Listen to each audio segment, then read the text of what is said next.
Well, that's their Oh, if they problem. I'm skip, sorry, right? that's just their That's problem. their fault. Yeah, sure. But ask yourself about like player behavior and like actually trying to keep like a player within your game, right? I acknowledge that when it comes to the story, I think the thing that they actually did the best job at is the characters. Because even though the story itself wasn't really as compelling, You're not playing a gacha game. You're just playing a story that has gacha in it. Really. I want to push I back do against that a think there's little a big bit. difference. Go Because for it. Come on, we're gonna fight I think again. it's referring to like the Yeah. perception. We're not playing Enfield now. Like I'm logging into Enfield only once a day, every 5 minutes now, because I'm basically done. It is going to end up coming to a breaking point where things are starting to going to fracture. Like before. So today I wanted to talk specifically about Arknights Endfield launch, and I wanted to get your guys' opinions on whether or not you guys thought the game was, or the launch specifically, was successful. Or I knew going into Enfield's launch, the game was going to be a little bit more niche because of it being a factory-based game, right? And that not being like the most broadly appealing game. That said, I was pretty surprised by how many people initially got into the game and just how successful it ended up being. I remember seeing there was a post. Does anyone remember the exact number of like how much money they ended up making in the launch of the game? It was a 137 million, something like that, wasn't it? Or 175, Yeah, something along those lines. 172. Yeah. Oh, that's what. Yeah, 172, 173 million. Yeah, that's like a crazy yeah. number. If I'm Yep. remembering correctly, even like I remember seeing revenue charts for like Star Rail or something that only peaked out at like 32 for Sela or something. Like the 172 mil is actually insane. Now, granted, that's only for mobile, so that's not counting like PC and whatnot for Star Rail. But like just to give you like a scope of the number, like that's a lot of money. I was just gonna say I would wager it also could be because of how well optimized it is for mobile specifically. For Star Rail or for Enfield? Enfield. I was going to mention though, it's not just about the mobile part. Honestly speaking, most of the revenue should have been contributed by China. Because I don't think people are aware, but like Arknights fan base or like Arknights popularity in China, it's like usually every 3 months, it's first in the App Store, like in the Play Store and everything, like all their purchases very and often, stuff. right? So like AK actually exceeds Genshin and HSR during like the peak periods. It's the reason why they can hold conventions that are like of the same scale in China. So I think much of the revenue come from there. I'm actually curious then. Do you think that the game is bigger in like C and like China areas? Or I don't know how familiar you are with China because you're from C, right? You're from Singapore, I think. Yeah. I'm from Southeast Asia. Like comparing the two. Yeah. Do you think the game is like much bigger like in C, or I don't know if you know how big it is in China for Enfield specifically compared to how it is globally? I'm not sure how Enfield's doing. If it's anything to match what happens in AK, Japan is definitely the second biggest player base, but Southeast Asia would like as a whole region is probably the third, except that Southeast Asia's spending cannot compare to Japan and China because it's generally lower spending levels than those two regions. Yeah, I think Japan still has like the highest per person that they spend on these games. Like China, of course, has more people, therefore they generate a lot more revenue. But per person, Japan far outspends, I think, any of the other countries per person on like how much they spend on these games.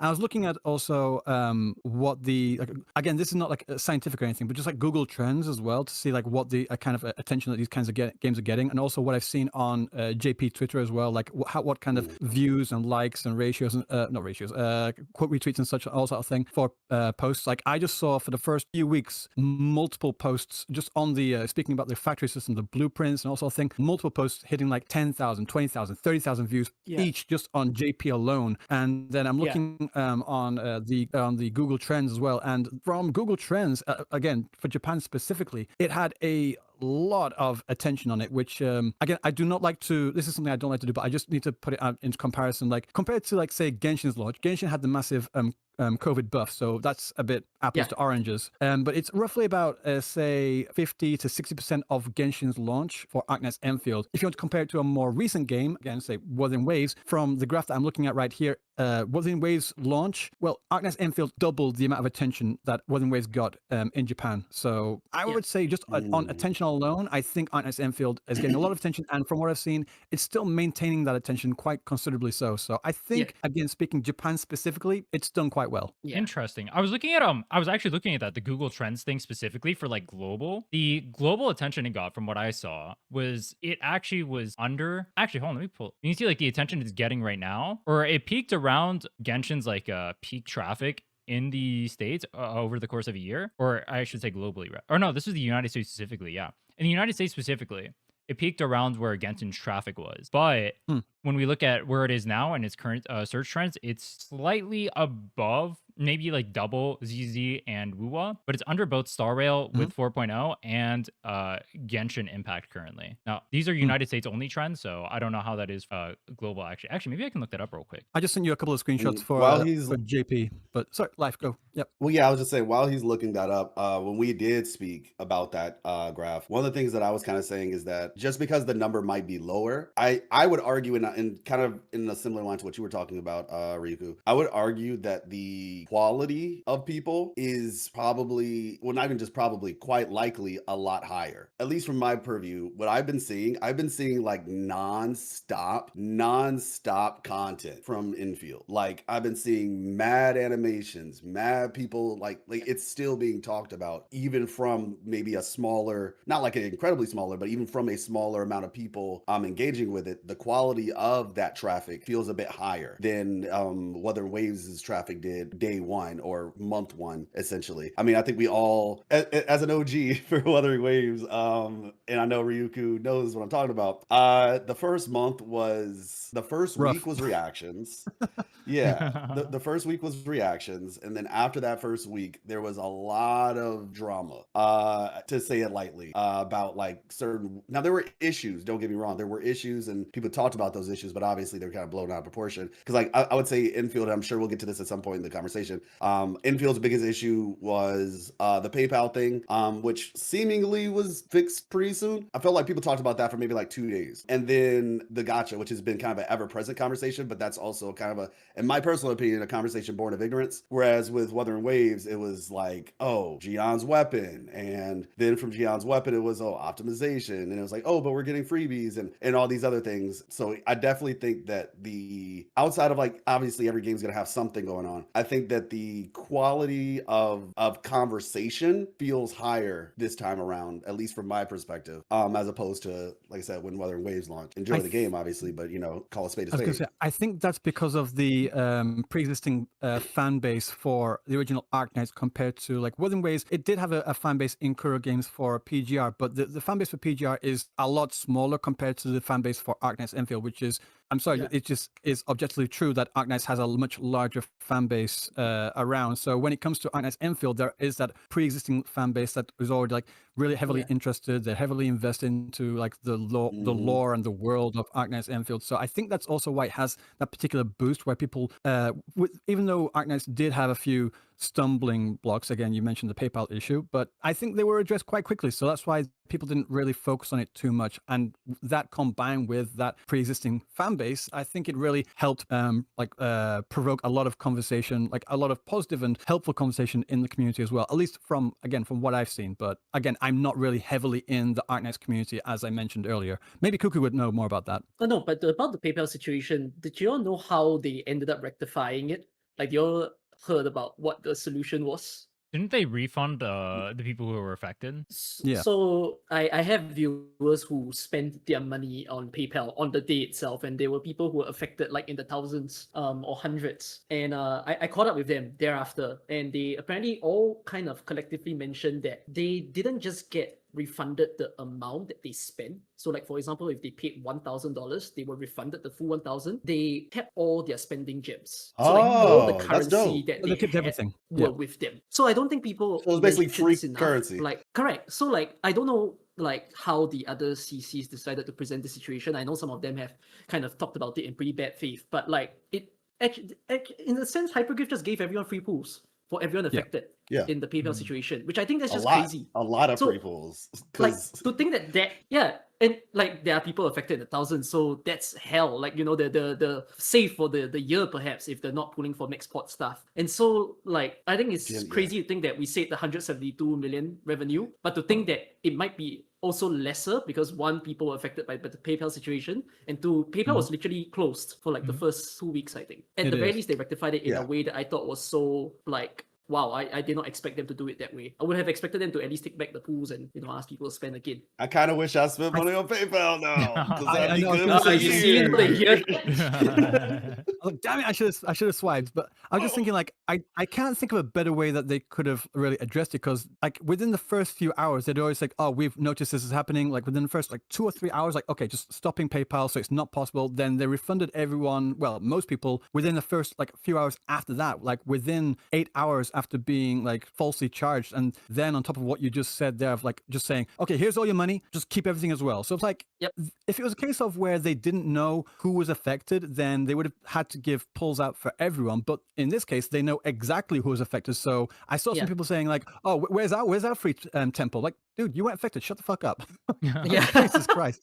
I remember seeing that sentiment a lot as well. Whereas like people want compensation for an issue that didn't affect them, which I guess it makes sense. You just want more pulls. I understand that mentality, but at the same time, like, does that really matter? Is that really affecting the quality of experience of the game? There was no issue from you, from your POV, your own gameplay.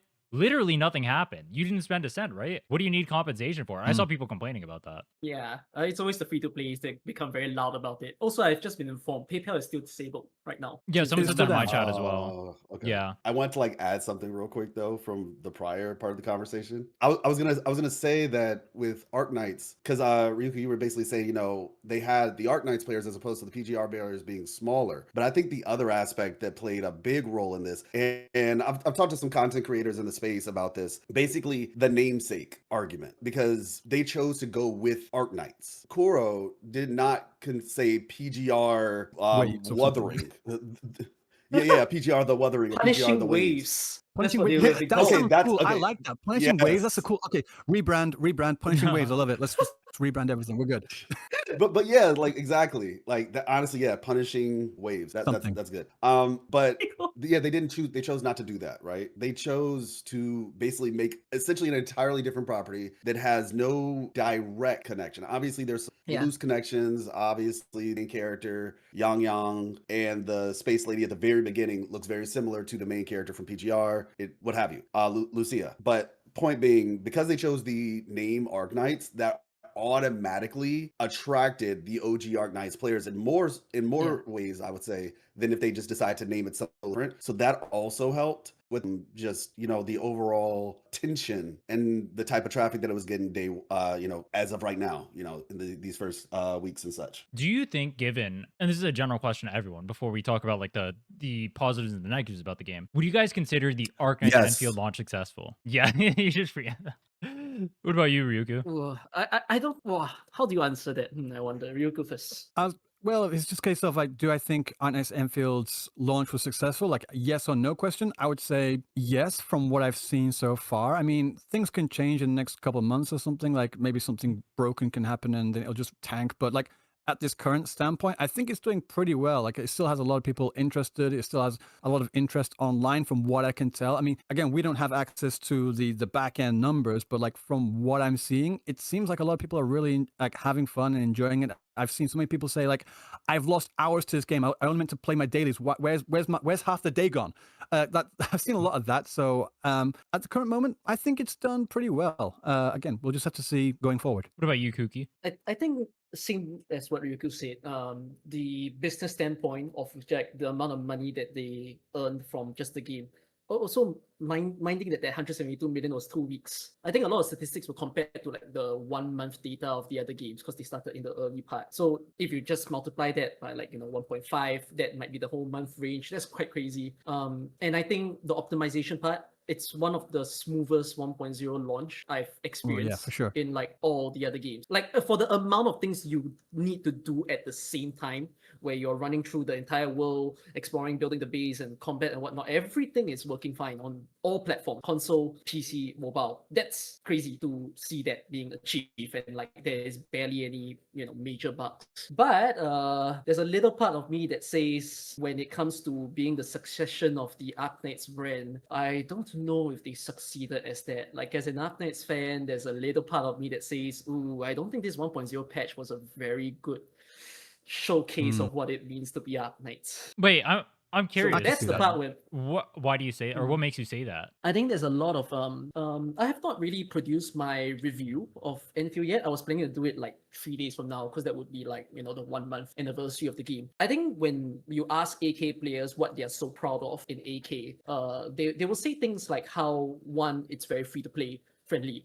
You never feel the impetus to spend. You never feel like you're forced to spend. Rather, you always spend out of your interests, you know, like out of your wants, rather than the game putting you in that position. And then the gameplay part is very replayable in Arknights. Like, I think even right now, there could be people watching my stream and they're opening Arknights. They're actually playing something in the background, and you'll be thinking like, what do you have to do in AK? Like, we're not playing Enfield now. Like, I'm logging into Enfield only once a day, every 5 minutes now, because I'm basically done. But that's not the case for AK. AK is full of replayability for both casual players and even hardcore players. And that was, I think, something that a lot of us were hoping to feel, you know, so that, you know, as an AK fan, we can feel like, wow, we can finally show it off to the other fan bases that this is what we're so proud of as Arknights. But there isn't enough things happening in Enfield that can allow us to do that. And I think it's the same for the gacha system as well. Like, even though some people say that the gacha system's overblown, even I'm also a little bit bothered by the gacha system. Like, it's similar to AK. It's got some middle ground thing going on with the other bigger gacha games. But there's a major weakness that I have with it that I seriously hope they work to fix it soon. Not about the My pool main economy and weakness stuff, I saw just was something mainly the about weapon systematic. banner. The weapon banner is the weakest part of the gacha, from what I can tell. Like getting the Oh, no, pulls no, for no, the no. I'm weapon. actually a fan of the weapon banner. Oh, no, getting the weapon pools, yes, a bit iffy. Yes, that's what But that's what I mean. Like getting the weapon pulls to do the weapon banner thing. Like getting a guaranteed 6-star at 40. Like again, 75-25, but then guaranteed at 80. Is it 80? Yeah. Yeah. Is Yeah. fantastic. But like getting the pulls, getting the currency to do those pulls in the first place is the weak part, because you need to do the pulls on the character first, or like Yeah. maybe don't get enough in the web. So that is a weak part. Like if you get lucky on the character, then you don't need to pull anymore. So you don't get the currency. You need to get the weapon as well. It can like you can also spend the currency to just buy the currency as well. But it's like Yes. you're kind of losing pulls in That's that like way. super not worth it. There is a yeah. weakness there. Yeah, there's a bit of that feeling. Yeah, there is a bit of bad feeling. And I just want to like touch on about the idea of like from Arknights players going to Arknights Endfield. Again, it's been years since like the 1.0 of Arknights, but I remember, I feel like at Arknights 1.0 there wasn't also that much replayable content for Arknights, Yes. like OG Arknights at launch. Like, so we're comparing a game that's very, very mature now compared to a game that's just come out. Yes. I do think I was it'd going be to say cool the to same just thing. wait Yeah. on this. Like if we get like the kind of like roguelike modes that we have in the OG IS and bring that into Enfield, oh, I am chilling. I love that mode so much. I don't know about you guys. I particularly enjoy it, like the different story modes, going like choose your own story and all these other things. If we get something like that, Oh yeah, I loved like that mode too. It was really good. a roguelike raid type thing, that would be so much fun. But I think at the moment it's just a bit apples to oranges again. Like just for the time being, I understand like the idea of like there's nothing else to do so far, but like how many hours have you put into the game to like already complete all your bases and all your factories and all sort of thing? It does depend on that, but I think if we just give them a little bit more time to put the resources in to build those modes, I'm sure we're working on it. They're working on it, and they're listening to people. So just wait on that one, I think. But you are right that we do Ryuku's need in more stuff to do. the dev's pocket. True. I think Bro's Sorry. being great. I wish. He exposed There's himself. three- He's exposed himself. There's three small little stuff that I would say about the Succession. One is I think we'll talk about this later, but the story, oh god, I played Arknights 1.0 and I didn't read the I story can't at wait the to time, talk about but that. I read it later. And let me just tell you the instant harsh take, okay? I literally told this to my chat. I actually didn't enjoy Arknights starting few chapters, like the base game. But I even one does. say that I feel like I didn't like it, and yet somehow I'm saying that Enfield's worse than that. Like I think Enfield had a worse story experience than the base AK, which I already didn't like that. So that's something I was surprised by, because it's a 3D medium. You have a whole different way of story presentation, and yet you couldn't pull it off. I mean, we could put this is inexperience, but I kind of wish they have all the years of experience of writing better storylines in AK. Perhaps they could have done something better here. Then on the gacha part, I'm actually okay with the whole weapon experience. I don't know if we'll talk further into that. The pulling part, like getting the currency, pretty bothered by it. But I think for a lot of people, we start to realize that even though it's 25.75, actually a lot of the off-banner weapons are really interesting in this this game. Pretty good, Because yeah. if as we further play on this game, I think a lot of the community discussion now is that off-banner weapons are actually substitutes, or like even potentially the best weapons for certain characters. So the perspective of weapon banner kind of changes a little bit, where rather than to see as, oh, I'm getting a signature weapon out of 7 of the weapons possible, you could see as, hey, there's 3 other weapons that's also fantastic. So what's the overall percentage that you win? Is it like not a 50-50 that you could get something new that you want and you can feed it to a character? And then I think the final part on the replayability, I agree that it's the start of the game. And that's the part of me that says, god damn, history is repeating itself for AK and Yeah. Enfield. Like, AK started with nothing as well. AK, okay, this is the part that I worry. We had the first proper endgame mode in AK in 6 months' time, I would say. Umbral Monument that just came out, and I think you all have played it yourself. I think a lot of the community discussion is calling it the endgame mode. I've never put that term on it. In fact, I think for AK players, the way I describe it is, this just feels like a regular Arknights stage. Like when you know when you play Arknights and you have a stage that you play, it just feels like a normal mode and challenge mode. This isn't endgame. Like if you talk about AK endgame, you'll bring up the term like contingency contract, because the difference between AK's endgame, I think, versus a lot of the other games is that they have a lot of varying levels of difficulty. So the very first contingency contract, you get to modify statistics of the enemies. So you could say that, oh, you'll debuff yourself. You put HP down on your own units. You put attack down on your own units. You put attack up on the enemies. And then you could do things like your SP recovery is reduced. They have a lot of modifiers, and you kind of select them as a package. So the whole task of contingency contract is to get like, pick 18 of those. Like once you have 18 risk points is what we call it, then you would have considered to clear all the base rewards. But 18 is just the limit to clear the base rewards. In truth, as soon as the first prop like this endgame mode came out, people were trying to exceed it. They were trying to see if it's possible to hit the maximum difficulty. So people were chasing for like risk 33. No rewards. It's nothing. You're just doing it for the sake of it, for personal achievement. But that was what got the community so engaged with the content, that they realized that, oh, I can do it more than 18. I have the way to customize it to the difficulty that I want to feel. And that also happens in the form of like the later game modes, like the roguelike game modes that they speak of. There's difficulty modifiers as well. It actually goes from difficulty 0 to 18. And like for majority of the players, they don't even want to get past 9.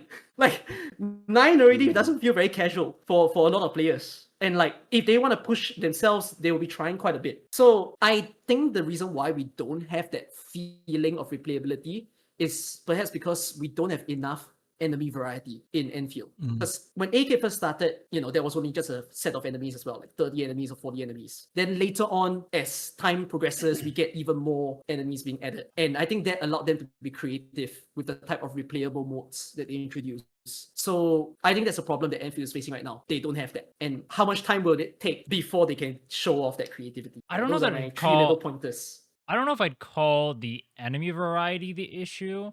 I do think that the lack of endgame is an issue, though. Like the main thing you aim for right now in Enfield, if you're trying to like sweat, is going to be trimmed metals, right? In like the deep dive mode. That's like the only form of sweating content. And even then, that's realistically not that difficult to get. Like I took off my gear, I took off my essences, and I was still able to get it. Like even with like without P5 on my Aviwana, it's not particularly hard to get. I think I'm not even like fully optimized on my rotation there either. I do think it was a huge mistake from them not to add like some sort of end game. Like I know OG Arknights players, or I think I'm not part of the Arknights community. I think they don't want timed endgame, like kind of like DPS checks. I think those are actually fine for the game. I actually enjoy having those. I don't like them. Really?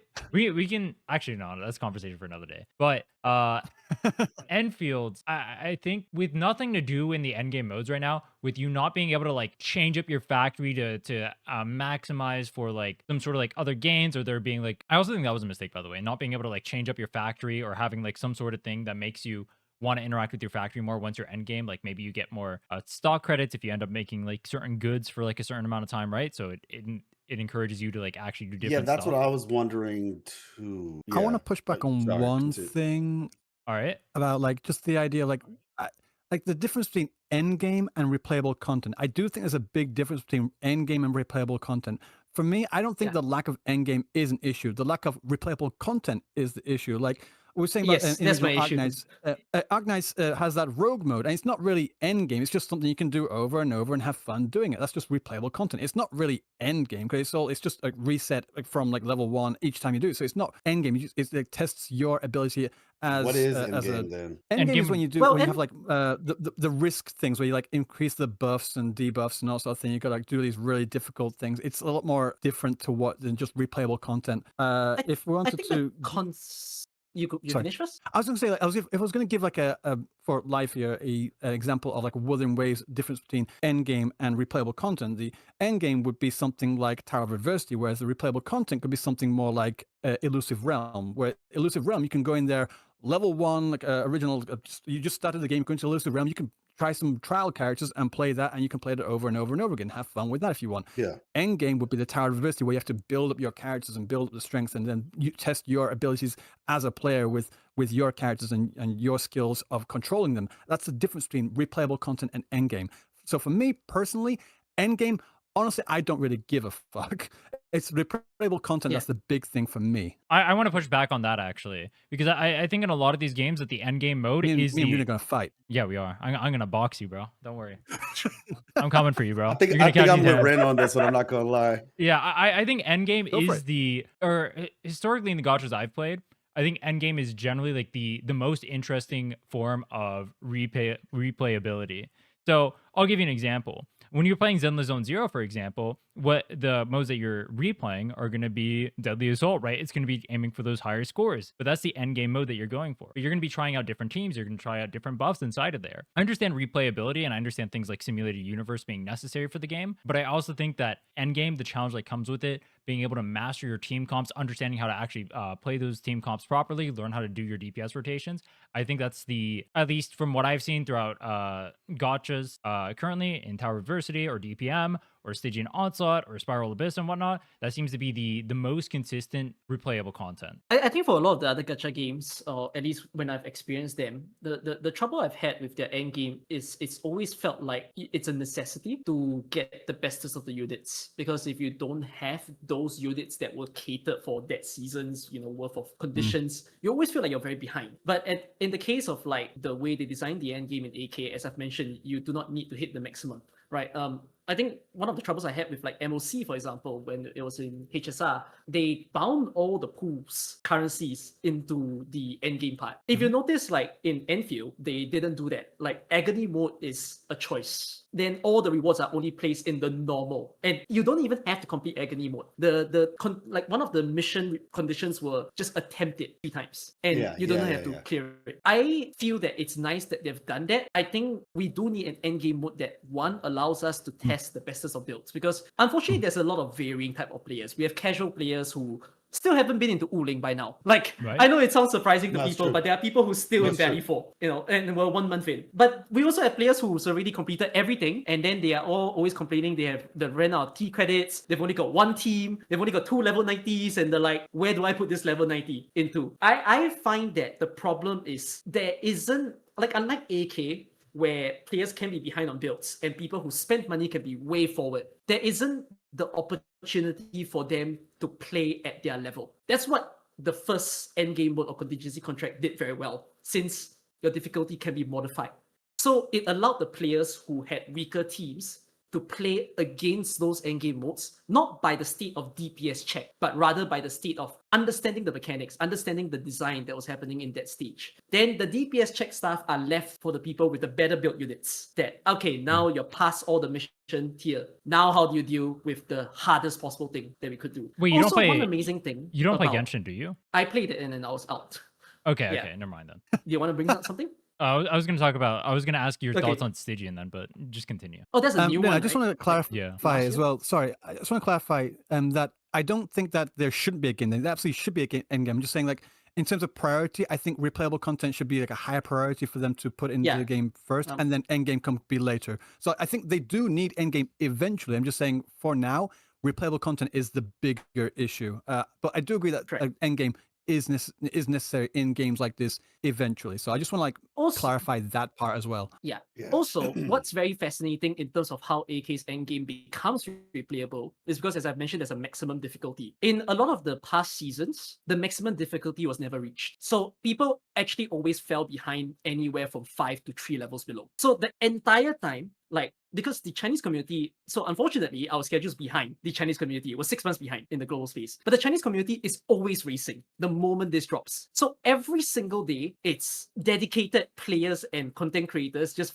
fighting to break one level of difficulty and show off another level of difficulty. It's very exciting to see that like every time someone will say, oh, I've done risk 28, then two nights later, a whole different strategy appears and it's actually risk 30. We don't get that in Endfield. There isn't that room for creativity yet. And most of the time people are just saying, oh, well, there's a best team, and everyone's going around saying level team is the best team for all 3 Unreal Monument stages right now, when I don't think that's necessarily the case. That's one way that they've made it replayable. Also, on the part where we stated that the roguelike modes are not very endgamey, Arknights, I think it's quite endgamey as well, because most people are not even like halfway through the difficulty scale. They're quite stuck, and they're looking for help on that Yeah, part it as is well. more Like of they like a want to skill feel it. based type thing though than a Yes. build your characters type thing. It's more skill based It than it is like is. build your characters. When I think endgame, I think you build your teams, your personal characters, and you test For those. sure. Whereas with the roguelike mode, you have these like kind of trial characters that are already like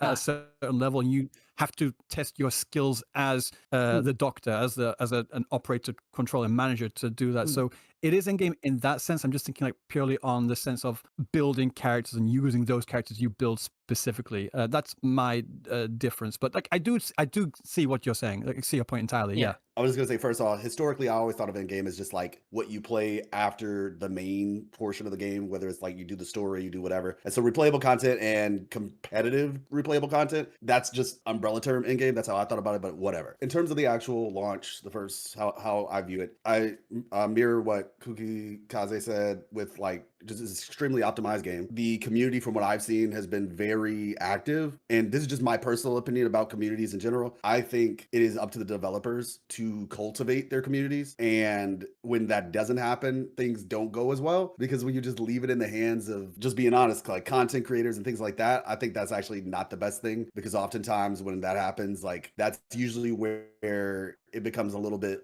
more, well, I'm just gonna be straight up. Usually drama ends up being the thing that wins the day, because it's like quite literally one of the easiest forms of content to produce. Like for example, like I said, I'm working on lore videos right now for Endfield, right? But that's gonna take time. So everything that's like filling up the current content structure is a combination of, potentially drama and like reactions, and then there's like obviously like meta discussions and things like that. But because the developers have done such a good job of like commissioning people to make animations and doing all these things, I think that's actually helped improve the overall community conversation. And to be honest, I think there's a lot, this is something that I think a lot of people are taking for granted. Obviously, gacha veterans and all that stuff, this is like their very first gacha. And when I think about my first gacha, which was Genshin, I spent like a solid probably 2 to 3 months not really doing a whole lot of like communicating with like community and stuff like that. I was just trying to understand the game that I was playing. And I feel like there's probably a lot of people who are in that mode, like you said, Kukkikaze,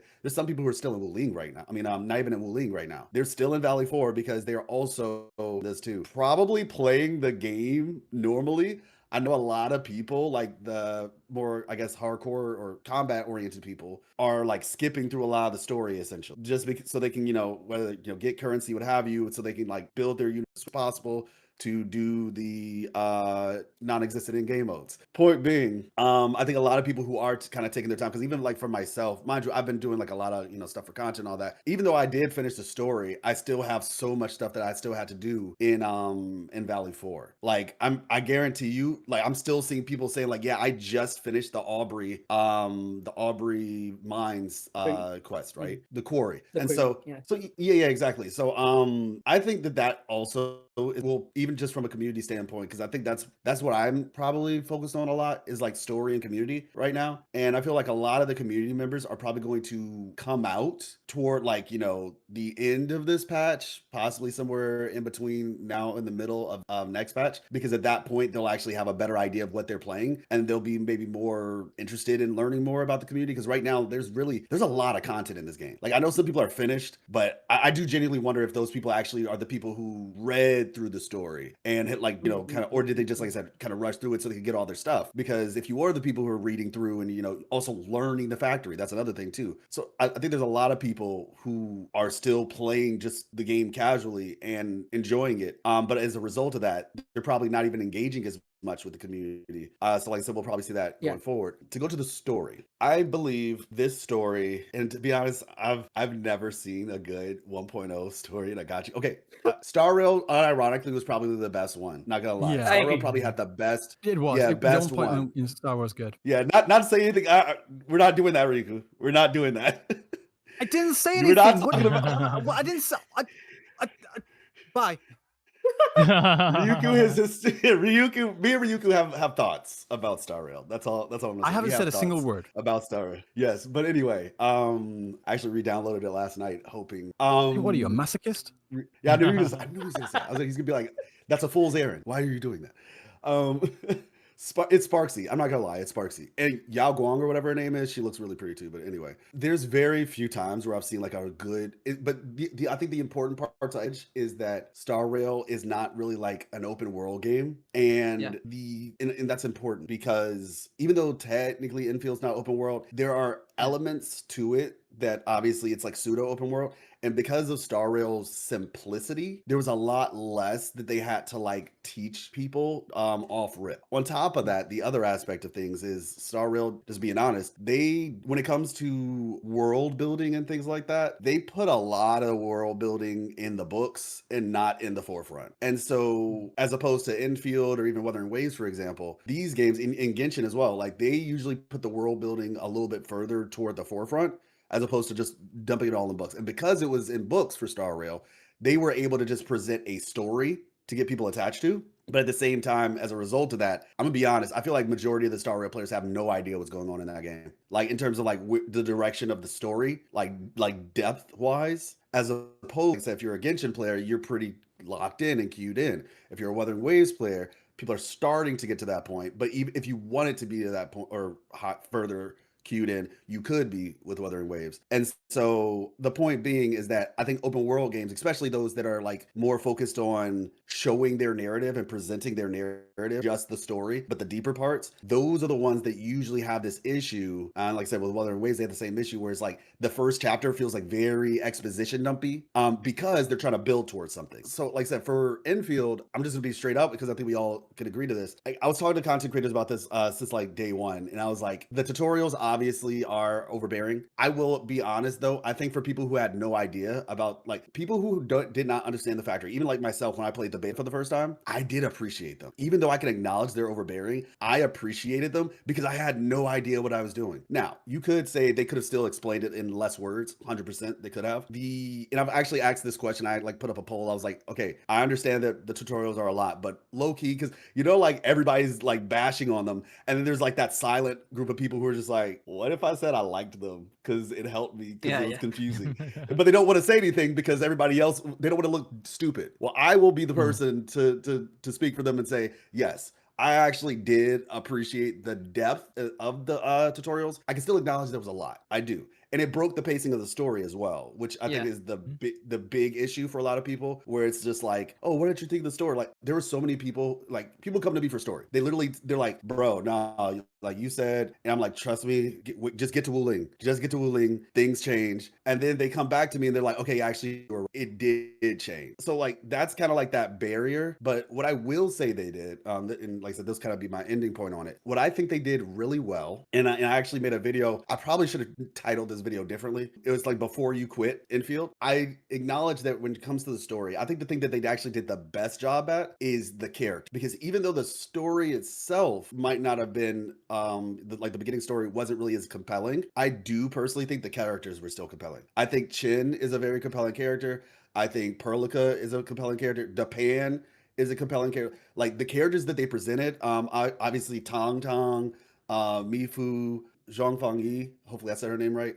Like all of those were interesting, and I think that's probably where they shined the best. My bad. Oh boy, Rossi, Wolfguard, like and And this is my personal take, is that if you can get people to care about your characters, you're good. Because if they care about the characters, then inevitably they will care about what happens to those characters. And so in the long run, as you know, like I said, the story will improve inevitably. But there's an issue when you have like, okay, somewhat interesting story, but the characters fall flat. And so since they kind of started with what I would consider compelling characters, that's just going to kind of help things going forward once the story is less of the tutorials kind of breaking it up. That would be my take. Wuling is good. Valley 4 is rough. I see the potential.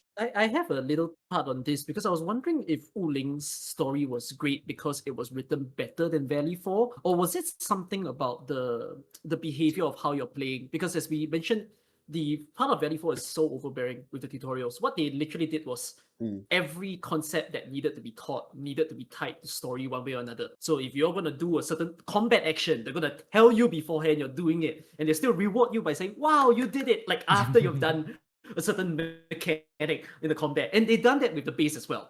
Like before, they're gonna tell you, oh, now you've got to build a refining unit. Okay, you place the belt and everything, and they have to rehash like 3 times after that you've done that. Like, it's so broken on the pacing that you know, it's sort of like, because of how much tutorials there is, Valley 4 felt like there was no story. Because that's just what the frontal 3 regions really felt like. And I think when you start going into Origin Load Spring being the 4th proper map and the 5th, and then once you get to Wuling, I think the major difference was that when you played the first 3 maps, it felt like a linear story experience where the entire time you're just handheld all the way through. You only have one specific direction that you can take in terms of your gameplay. Nowhere else you can do. No such thing as exploring the world. That sort of stuff. You always keep with the flow until you get to Origin Load Spring. It's also kind of the point where people get hooked or they drop off because they start to realize, oh wait, they're not helping me anymore. All of a sudden, I'm just left there to decide where to go, what to do, what to find. So people either get overwhelmed because they no longer know if they're supposed to build their units, build the factory, build some zip lines. Like they have zero clue. And they have like 10 quests unlocked in their mission log. Like, what do they start first? Yeah.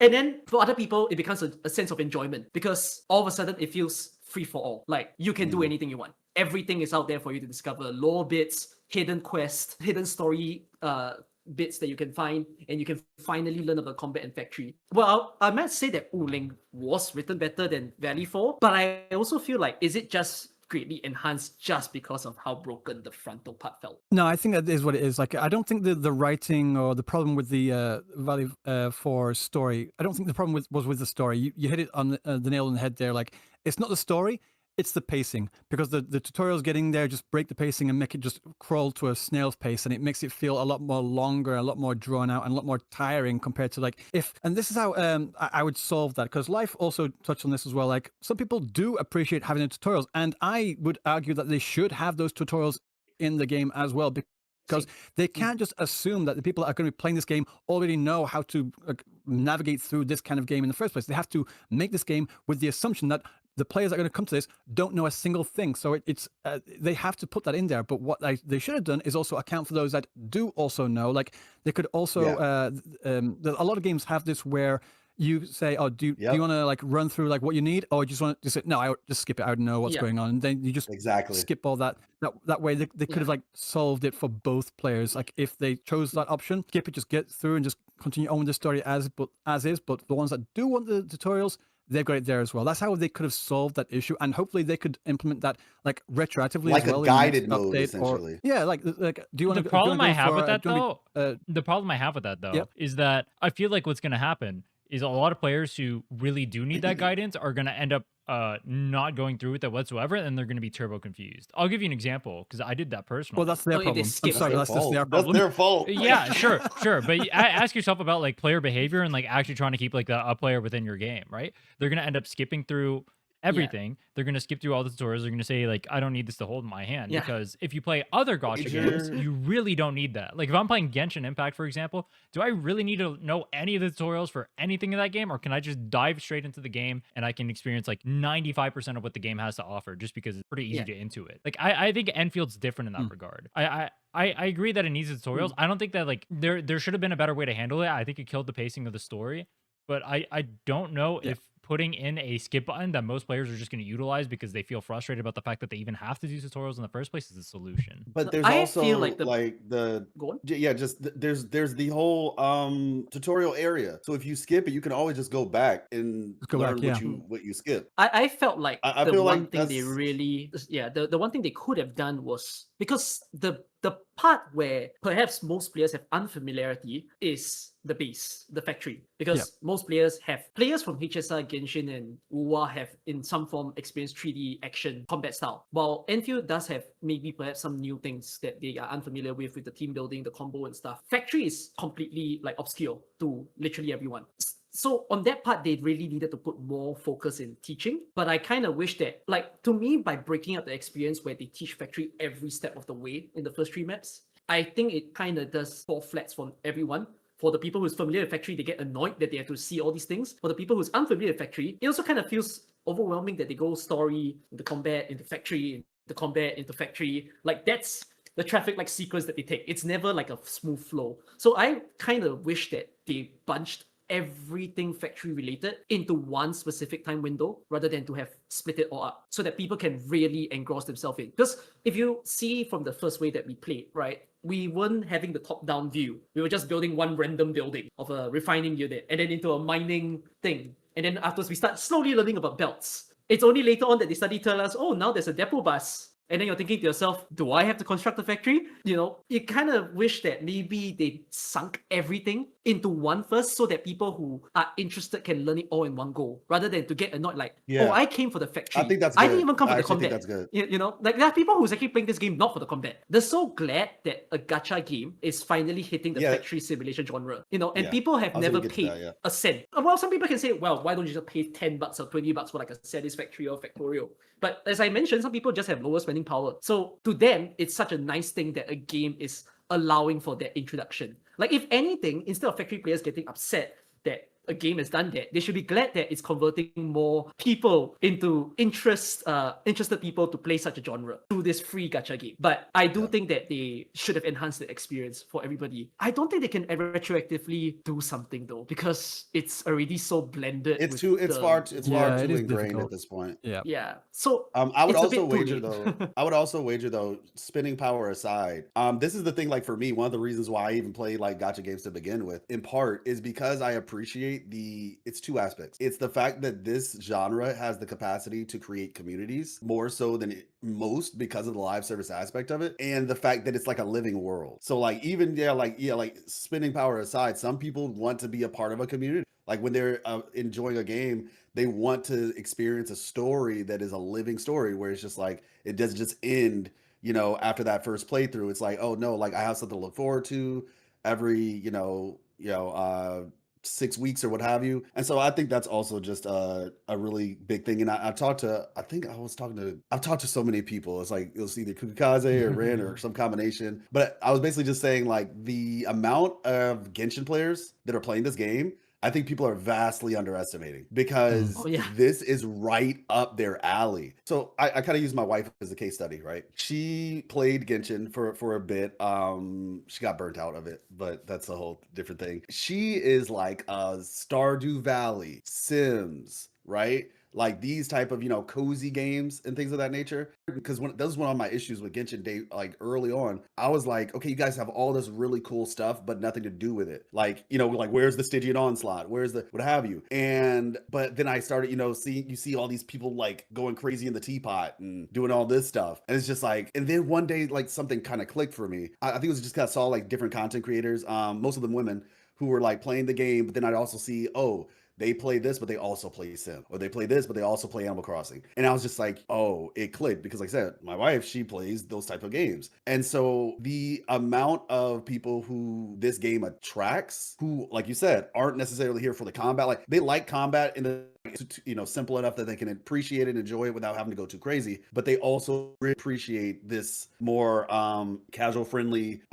People call it casual friendly. I think casual is probably not the right word because you can be a hardcore casual player. Like you can be a hardcore factory player, even though people call the factory semantics. But point is, I do think that this game attracts a lot of those type of people. And that's just also something to take into consideration with how we view the player base as a whole, because there's going to be a lot of people who are just like really locked in and kind of cued in to those aspects as well. Even like the little base building thing or the top base defense thing. On the topic of like building a community, Life, do you know what the gacha games are called in Japan? Social Like, games. still to this day. Okay. They're called social games. What? Even to this day, they don't call them gacha Social games. They're just called games. social games because these are all Ah. called social games. So they bring the social aspect to that. That's right. So you are right. That makes these games sense. are meant to Dang, be the created marketing- to be a social thing. Mhm. So I The wanted to marketing is mention that, trash in the West. like, however much, I think it's specifically the Western community. However much that Western community love to say that the gacha games are very predatory, because it incentivizes spending and everything. On one hand, I'm like, have these people seen case openings in their own games of like Counter-Strike and the skins that they have to buy in the hundreds Bro, of okay, dollars? no, stop. Oh my gosh. Okay, I know. EA. But No, said EA, but yes, continue. but no, so they love to shit on the gacha side of thing. But on the other hand, I think gacha games are the literal easiest place to really build a nice cultivated community where people can have the same common interest in one place. Like I think like if you see across all the one-time purchase games and gacha games, I think straight up all the top tier gacha games with the likes of Genshin, HSR, WoW are probably the biggest online spaces ever. Like it's so much so that it blends into the other game communities as well, where there are pro players or there are just casual players are two-timing, just playing this game on top of this gacha game. And I think that's a part that I liked about it. Doesn't mean that it's not predatory, it has its own problems, but it's the part that I think gotta save the you real nature of quick. it being free is so good. I gotta save you real quick because you're gonna get torn up for what you just said. So I'm gonna try to do a little bit of damage control on that statement. Y'all have to remember that he comes from Arknights. So Arknights is a very different type of guy, because I will say EA is like some trash, and I say that not even just like Sims 4, and I just know this because like I said, my wife played the heck out of it. Sims 4 was literally Sims 3, but they took all the content out of Sims 3 and sold it back to you as pack. As a It's DLC? diabolical. Yeah, literally. The game Sims 3 has way more content for free that they took out and basically for Sims 4 they just made a prettier game while selling it all back to you as DLC. It's really screwed up. But what I will say, like whether it's 2K or Madden or what have you, the sports games, shooting games, yes, because a lot of these games basically have become casino games. Like they have essentially, a lot of the Western games have adopted gacha models without calling, like people just don't call it that, but that's basically what it is. But the thing that I have to acknowledge, and this is important, this is why I say I got to do a little bit of damage control for you. The reason why the whatever are what I would actually still consider better games in this sense from the predatory model is because they have a replayable game loop to where you technically don't have to. Like you don't, not gonna say, obviously you don't have to engage with that with gacha, but they have something that most gacha games don't have. And so as a result, that makes it to where people will just say, well, yeah, they have that stuff, but I don't have to engage with it at all in the slightest. Whereas with gacha games, they incentivize you more to do that. However, your word for it, Arknights apparently has that loop that most gacha games don't. So that's all I was just saying. You have to remember that he comes from Arknights. So for him, they have that loop that a lot of us don't have apparently, and so he's coming from it from that perspective. So I just wanted to do a little damage control for you because you're gonna get eaten up. Actually, I want to springboard off that specifically because you're talking about, or you're mentioning gacha games. I want to talk about like Endfield and then gacha games going forward into the future, because the way I see it, gacha is going to be less and less of a genre moving forward and more of a monetization model instead. We were actually talking about it before we started the stream, or me and Ryuuku. We were talking about NTE, the upcoming release of that, and I was saying specifically that when I was playing NTE, the beta for is it becoming a gacha? NTE is a gacha. Is it announced that it's a gacha or not? Yeah, it is a gacha. Yeah, it has the gacha in the game is like kind of weird. It's like a die board, and you like go around the it's board. I can talk about it later, You but, like, can- it's you very, can very, very, skip it. very free to play friendly. I'll put it that way. It's very good. I like it. Gotcha. Okay. You can skip it though. You can skip the whole board thing, but Yeah. I just want to play Mario Party for real. I want a gacha game. True. The point I wanted to get at though, Go for it. the point I wanted to get at was that as we're seeing like more and more gacha games release, Endfield obviously being the most recent one, but then even like ones going forward in the future, like Ananta and NTE. When I was playing NTE, I felt like gacha wasn't the main appeal of the game. I felt like I was playing a game, and then gacha happened to be the shitty monetization model that ended up getting them the most money possible, right? That's why they made it a gacha game. Yeah. I feel like we're gonna start Yeah. seeing more of these games like Endfield that feel like they have like some core based game there that actually feels almost decoupled away from the gacha system, right? And Endfield, you have like the entire factory, which is completely unrelated to the gacha system. Like it has nothing to do with the gacha whatsoever. You barely get any pulls from it. You don't use your characters in there whatsoever. There's nothing you can gamble for to even like interact with your factory, right? If you're talking about like purely for the experience of like going for pulls and whatnot to interact with the gacha, you're not even like doing the factory. You're just doing open world exploration and whatnot, right? You're copying kind of like the Genshin model there. I was curious what you guys thought about like Enfield's landscape there, and then also gacha games going forward into the future under that. I was gonna pass it over to Ryuku first. Can I just jump on that? Yeah. You mentioned like that you don't feel like gacha is going to be a generates, but more of a monetization model. I'm going to say it always has been a monetization model. It's never been a genre in and of itself, like at all. The only real, in fact, we haven't really had a true gacha game in several years. The most recent one, most popular one that at least in Japan anyway, that still is an actual true to life gacha game would be like Monster Strike, or like even before that, Puzzle and Dragons. Whereas nowadays we just have games that mainly sell you on the characters in their stories. They're selling stories, but they can pull for the characters as an extra thing on the side, a la Fate Grand Order. It's a gacha game for sure, but you don't need to pull for the gacha to do anything like that. Like, whereas with Monster Strike, there's no story. You're not really following anything else. So all you have to do is basically just pull for the characters and then play whatever puzzle game you've got there and that. Whereas the same thing with Arknights Endfield, Wuthering Waves, and all these other ones. And again, same for Genshin Impact as well. You're not playing a gacha game. You're just playing a story that has gacha in it. Really. I want to push back against that a little bit. Big difference. Because go for it. Come on, we're gonna fight again. Like the perception. I was gonna talk about like the community perception. When you look at people who are talking about the games, when you're talking about like Genshin and WoW, I agree. There's a game there, and you can go for the game there, and you can completely ignore the gacha aspect of it. I play these games despite them having the gacha monetization models. I don't view them as like good games because they're like a gacha, and I interact with that gacha, and that's the stuff I do. I don't care about that. They got rid of the gacha. I'd be happier for it. I think the games are worse off because they're gacha.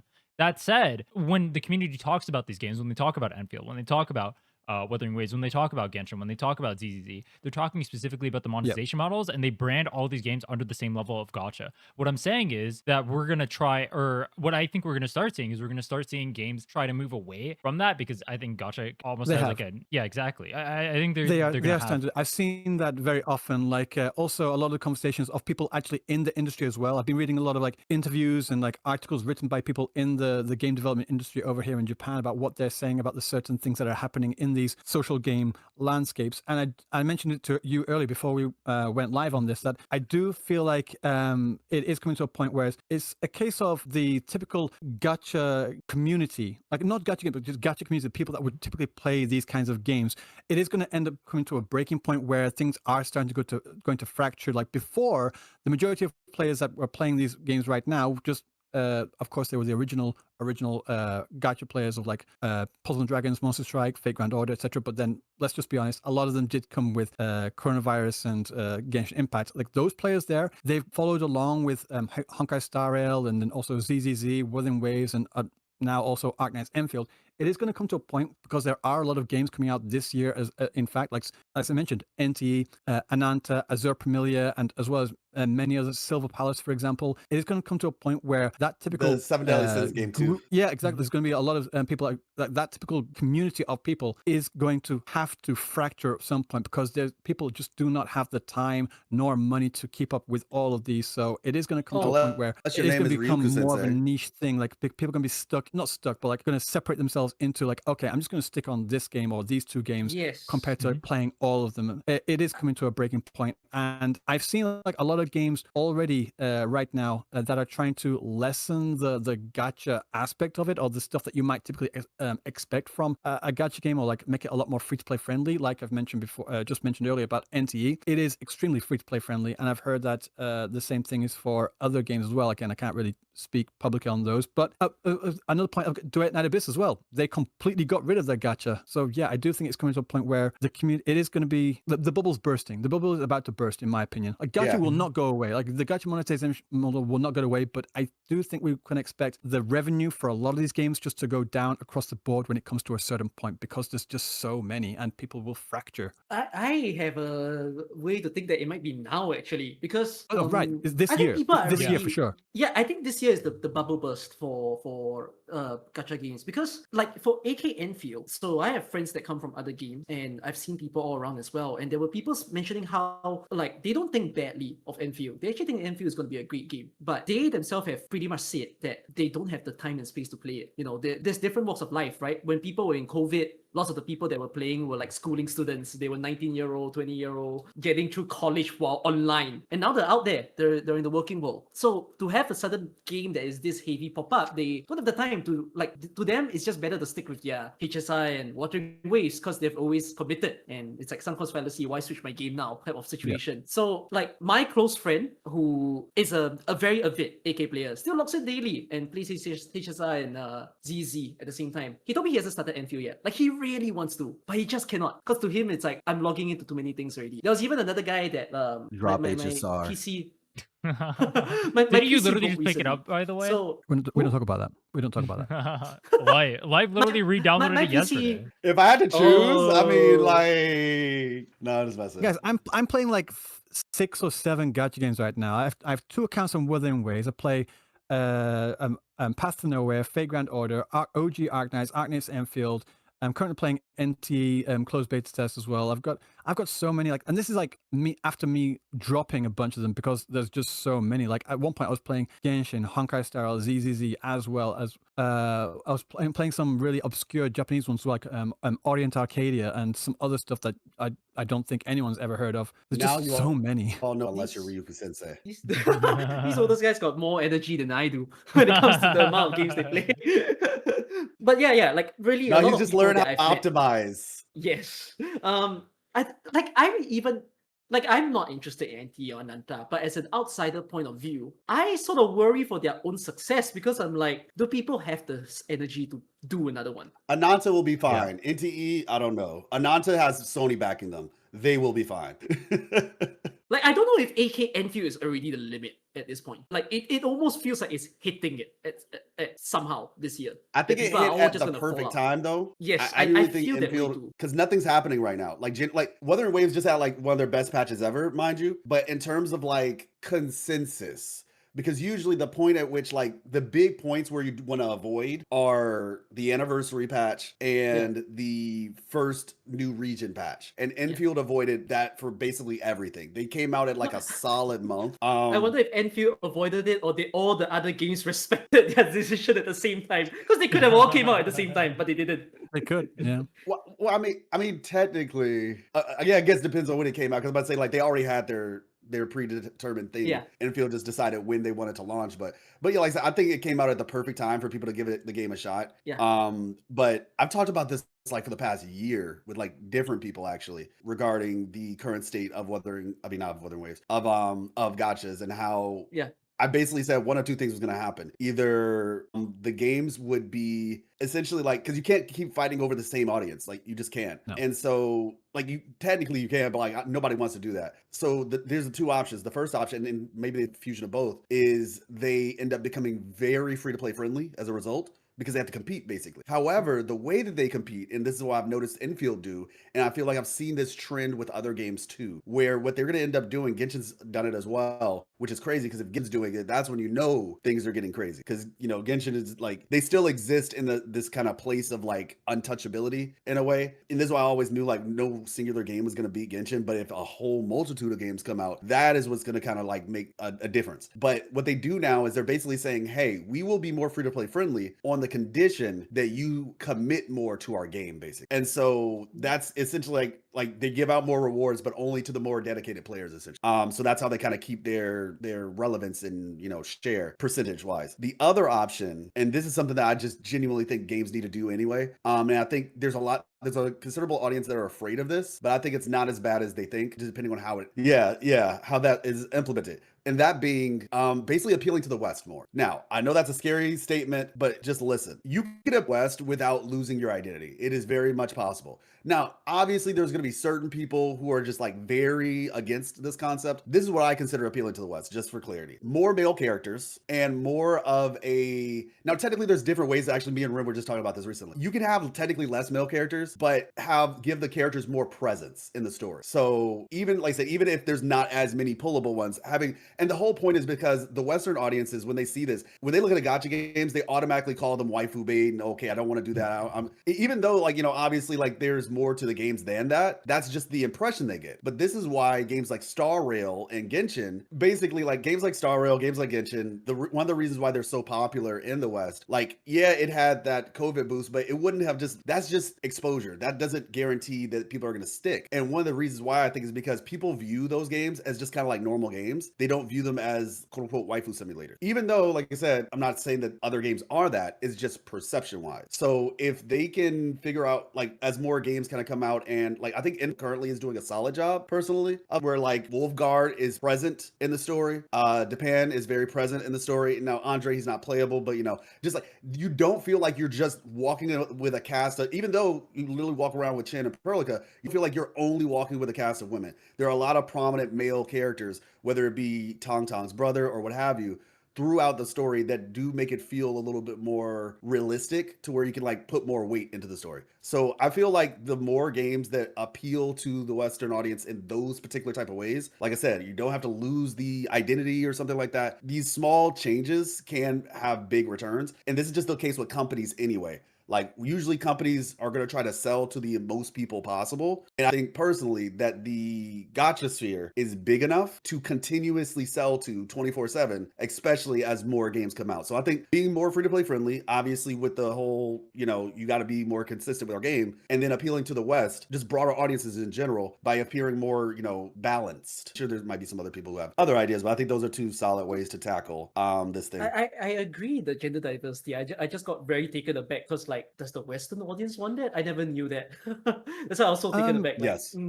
I don't know. I don't have any evidence. I want to push back on the idea that it's just the West, because I do think that there's a distinction like in the East as well. Like I do, when you think about like the East, I think it is majority like CN and like SCA, like Southeast Asia. Whereas Japan is, well, you'd be surprised, like, a lot more in line with the West side of things. I was just speaking to because we watch anime, probably. I was just we probably got our opinion from Japan. I was just speaking to a streamer last night, actually, an online interview on her stream last night, and I asked her like about Wuthering Waves specifically, like, what would you like to see more of? She was like, more male characters. I'm like, all right, I didn't say a thing. She said it. Like, that's just one person. Anecdotally, it's just one person, but that's just like her and pretty much everyone else I've seen in Japan as well. Like, yeah, they like Wuthering Waves, and again, sorry to make this about Wuthering Waves right now. I'm just speaking in general, as Wuthering Waves has been known as being like gathering waifus. Like, they enjoy the game, they enjoy the story, they enjoy the characters, including all the waifus in there. But they're saying like, yeah, we enjoy that, but we would like this as well. That they're saying, they're not saying, oh, this game's terrible because they don't have enough males. That's the thing. Like, there's this really weird false dichotomy what goes on in the conversation about when it comes to male characters. I'm speaking like specifically on the JP side. Like, no, they like the game, but they would like more like male in the future. It's a difference. It's not an either or type thing. So like the same thing when it comes to like the West as well. I think it is a case of like, no, we like these games. We like these games a lot.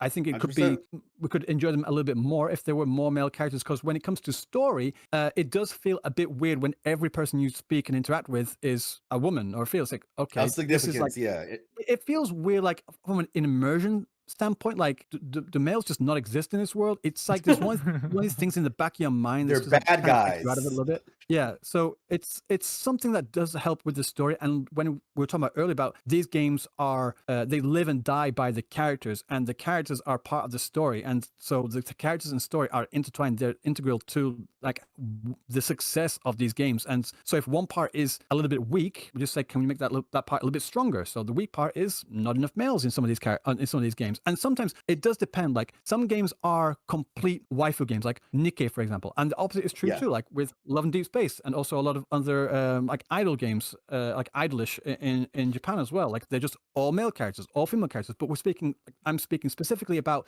these more mixed gender type story, mixed gender type gacha games here. So we do have to make that distinction as well. Because when people say like, oh, gacha games, it's always waifus. I'm like, no, you have to be very more specific about what type of gacha games you're talking about right now. There's a big difference. And again, I do think that kind of nuanced conversation is lost specifically in like the more, I said, not West, it's like the EN global conversation of things. I do think it's a case of people just don't know what they're talking about when it comes to like It's what is a perception. That's what it game, comes. you know? Yeah. Yeah. Perception equals reality for a lot of people. I'm not sure what we sidetracked from in terms of the original question, but like on the part of just male characters, I think lots of gacha games are trying to do that at least. And in the case of Hypergrave with how they treat Arknights and Endfield, I think they've ran a recent experiment in AK actually, because we perhaps for the first time just got multiple male feature operators back to back. Like the main person showing up is a male character. And I think that's a shock, but insanely popular. I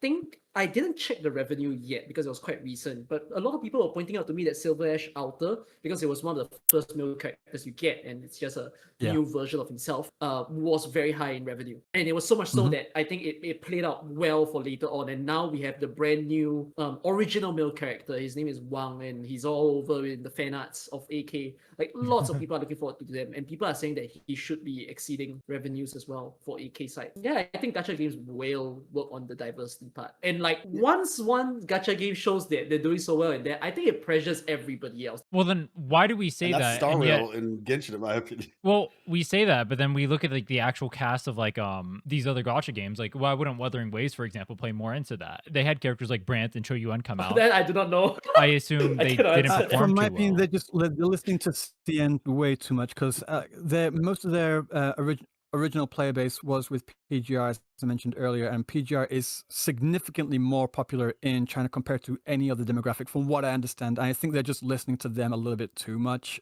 in my opinion. And CN is notoriously anti-male characters, generally speaking, in this kind of games. And so I do think it is that case. From my observations of all these other games that I've played, again, Fate Grand Order, Arknights, and all these other ones, for a more mixed gender type game, the best ratio, when I say balanced ratio, I don't mean 50-50. That's not what I'm saying. The best ratio of male to female characters from what I've seen for this game, because let's be honest, these games do have a majority, I wouldn't say significant majority, it's not as bad as people might think, a majority male player base, and there is what it is. When it comes to the gender ratio of these kinds of games, I think the best ratio is somewhere around 5 female characters to 3 male characters. That has been roughly the same ratio across all the board. Even like FGO, which has a lot of waifu characters in there, like some extreme like Gunabei type characters. If you actually look at the ratio of characters and just characters in general, all throughout, it does work out to be roughly about 5 to 3, and it goes for Genshin as well, and also Honkai Star Rail. And these are the games that consistently make so much money. I think Arknights also has a similar ratio. It's not just a little bit more. I think it's like 6 to 2, no, 6 to 3, something along those lines. So it's a little sounds bit like a more. lot. I'm not actually sure. I can't remember. Yeah. I found it really difficult to find a good list of all the operators and their genders, so I can put it into a spreadsheet. But the ones that I have checked are the biggest ones that consistently make the most money each month. Again, I don't really care about the gacha revenue. It's just a point of like reference for like what game is supposedly doing well. Like the ones that consistently do well end up having that kind of ratio of 5 to 3, and I think that's the best golden ratio for these kinds of games. Yeah, I think that's probably the ratio I'd be looking for as well. But when we look at like the featured characters coming out in Endfield, we have like the first 3 operators we have or the first 2 limited operators we have all female, and then 4 out of the next 5 that we got teased on are also female. So that's a 1 in 8 ratio that we have currently going in the game. And then none of the first 3 banners that they have for the game are males either. Do you think that sets like a bad precedent going into the future for like who they're trying to cater to and like what kind of audience they're trying to cultivate from that? No, I'm feeling very safe. I'm pretty pretty certain they'll cook up good male characters. So I'm just gonna repeat what I said to you originally, Rhinne, just for the people. Mhm. So I thought this was interesting. I kind of did like a comparison between Endfield and Wuthering Waves in the way that, and obviously I make content. I don't think anybody in the Wuthering Waves community is gonna come at me for this. I'm about to say I'm literally one of the most dedicated people. I've been here since like literally day zero practically. I'm coming for you. And but basically, Wuthering Waves came out with a lot more male characters than Endfield. At the start. Yet, in terms of actual presence and relevance, Endfield has more. Funny enough, like Endfield has less male characters, but more presence from those characters. Like Wolfguard was significant in the story. He got his own story, and then on top of that, I am almost 100% certain he will show up when his sister becomes playable. I am almost 100% certain. And so it's like him being there. Like I said, Japan was there. Li Fang was there. You have these characters essentially. And we haven't even met Alesh yet. We haven't met Pog yet. In terms of the story. So I think once again, even though there are technically less characters, and obviously yes, would like to get more characters, male characters, but even though there are less of them, I think one compromise is just making sure that the ones that do exist have considerable presence within the story. I don't know if when they release Rossi banner, will they have a Rossi story? Because if I think in terms of Arknights, certain character banners that they did featured characters from past stories, but in the event that they were releasing or like the time period, they didn't have a story, and it was more so that they just came together because they existed before. Yeah. Well, let me I'm just say this. I'm looking forward to when they bring like Silver Ash and Thorns and Opanius and all, and I can't wait for all those characters. Oh my goodness, they will go those crazy. are bang. They made going back on to bring this conversation like back to like the successful was the launch successful. I think they made a really smart decision to use Surita. Surita, like I don't know how to say it in English. Surito, Levitin as one of the original banner characters, because all the OG like Arknights players like, oh, Surta's in this game. Oh, I am playing this bitch. Like holy shit! Like when you got like characters like that, like beloved characters, and Surta's one of them for sure. Chen, I can't wait for like Chen the Holiday. Oh shit! And then it comes to like Silver Ash, and then all these Thorns. Oh, once they bring those in, it's just gonna keep revitalizing the player base to come back and just have these characters and see them in 3D action as well. I think right now they might be trying to play a little bit too much, or perhaps too much, depending on where you stand on it, to get all the new players, because of the ones that aren't too familiar with Arknights, with these beautiful waifu characters. But once they feel like they found their footing, they might like lean back on the like characters that the original Arknights community really love as well. Like again, in saying that, there are a lot of other female characters that the Arknights community love as well. So yeah, I can't wait for like a Kaltzit monster as well. That's going to be an interesting dynamic. Put it. Okay. We cannot say that here. I think the AK community knows why. But no, that's a tough one. Let the record show, I have no idea what the hell we're talking about. Yes, okay, but like in any case, I'm just glad that they teased the next characters, and it seems like none of the AK original characters are gonna appear in the next patch. Like I'm glad that they decided, okay, we don't have to play that card or that trick early on. So long as they they're holding that one. They're holding that one. Yes, for like sure. I mean, one thing I really hope that Endfield can do very well, very similarly to AK, because this is something I don't think the other games do as well. We're not feeling actually we've already felt it from Endfield from the start, because right now we've experienced Rossi, Tang Tang, and Mifu, but they didn't have a banner. We know that they will have a banner because they teased it. That's something that happens in AK as well, where AK is so known for all of their storylines to feature what you consider as NPCs. Characters that are so significant in the story, written so well, have so much character development. You get through one story, then later on you see them in another story, and yet, despite having such a nice design, they don't have a banner. So we've known to get units only released like 2-3 years later from the first story that they appeared. Like Witadel? Oh, Witadel was a long time tease. Yeah, because I mean the first version was a long time. I'm thinking like other characters like was it Chubai? Oh, who was it? Chubai. Chubai had tease, yes. Yeah, there's a lot of characters that was like, oh god, these characters look amazing. It was like a while until they became playable. Yeah, correct. Like there are characters that they even tease about without their sprite. So like you will hear their backstory, you'll hear like their significance, and you'll hear other operators talking about them before they're even out. So like if Endfield does that, where they can reveal like in the next 1.1 patch, either a original character or even like a surprise like AK unit that was once in AK, and then they featured in the story, but we didn't hear that they're gonna appear on the banner. It will make everyone go crazy. Like, I think it will excite players, and I think this is one of the reasons why I didn't feel an attachment to the other games, because I never really felt like the excitement. They don't really take very long to like prep the character. It's always banner and the story of the character comes together with it. I don't know if you guys feel that way about the HSI and WoW. But I will say Genshin does do that. I have to give them. Varka has been a long time tease. Yeah. I mean, not even like Baiju. We saw Baiju. I think day one, like very early in Leeway, and then he comes like 3 or 4 years later. So Genshin does have that.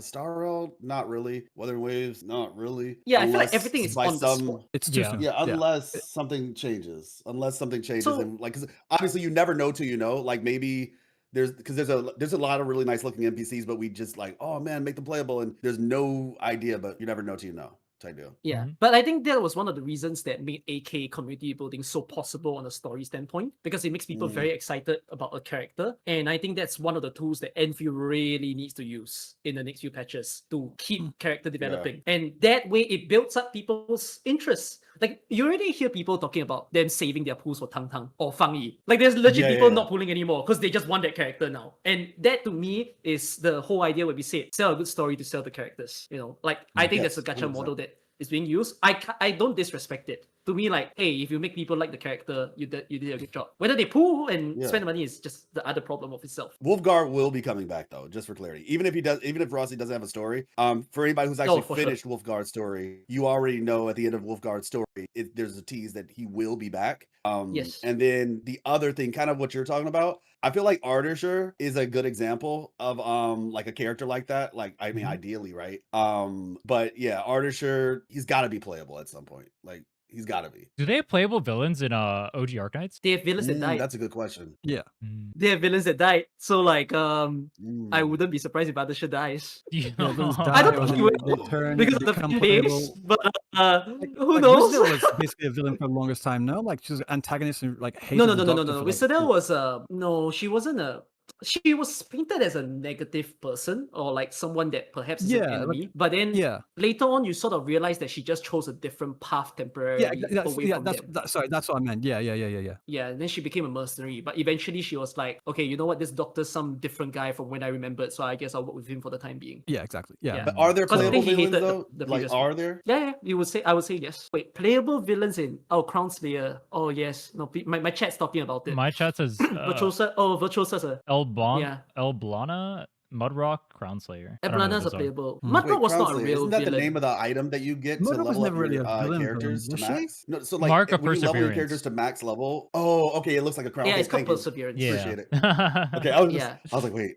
But yes. More. There's playable villains. There's even one villain that isn't dead in the story, and everyone's like thinking, so how many years are they gonna take? Because everyone's pretty certain that she will be playable. But I think 4 years now. 4 or 5 years in the running where she's not a character yet, because at least the story standpoint is written in a way where it's possible. I wanted to springboard onto probably the last topic for this. I wanted to ask if you guys had one change you could implement in Endfield going to the future, or one thing that you want them to fix. Like, what is like the one major issue you'd like to see rectified in Endfield? Well, let's start with Kuki actually. Difficulty modifiers easily. Well, there's two things that I wanted them to change, because it was something I was going to mention in my review over this weekend. One is the gacha, because I think Endfield had such a big opportunity to make waves in the gacha community, like in terms of the bigger gacha titles.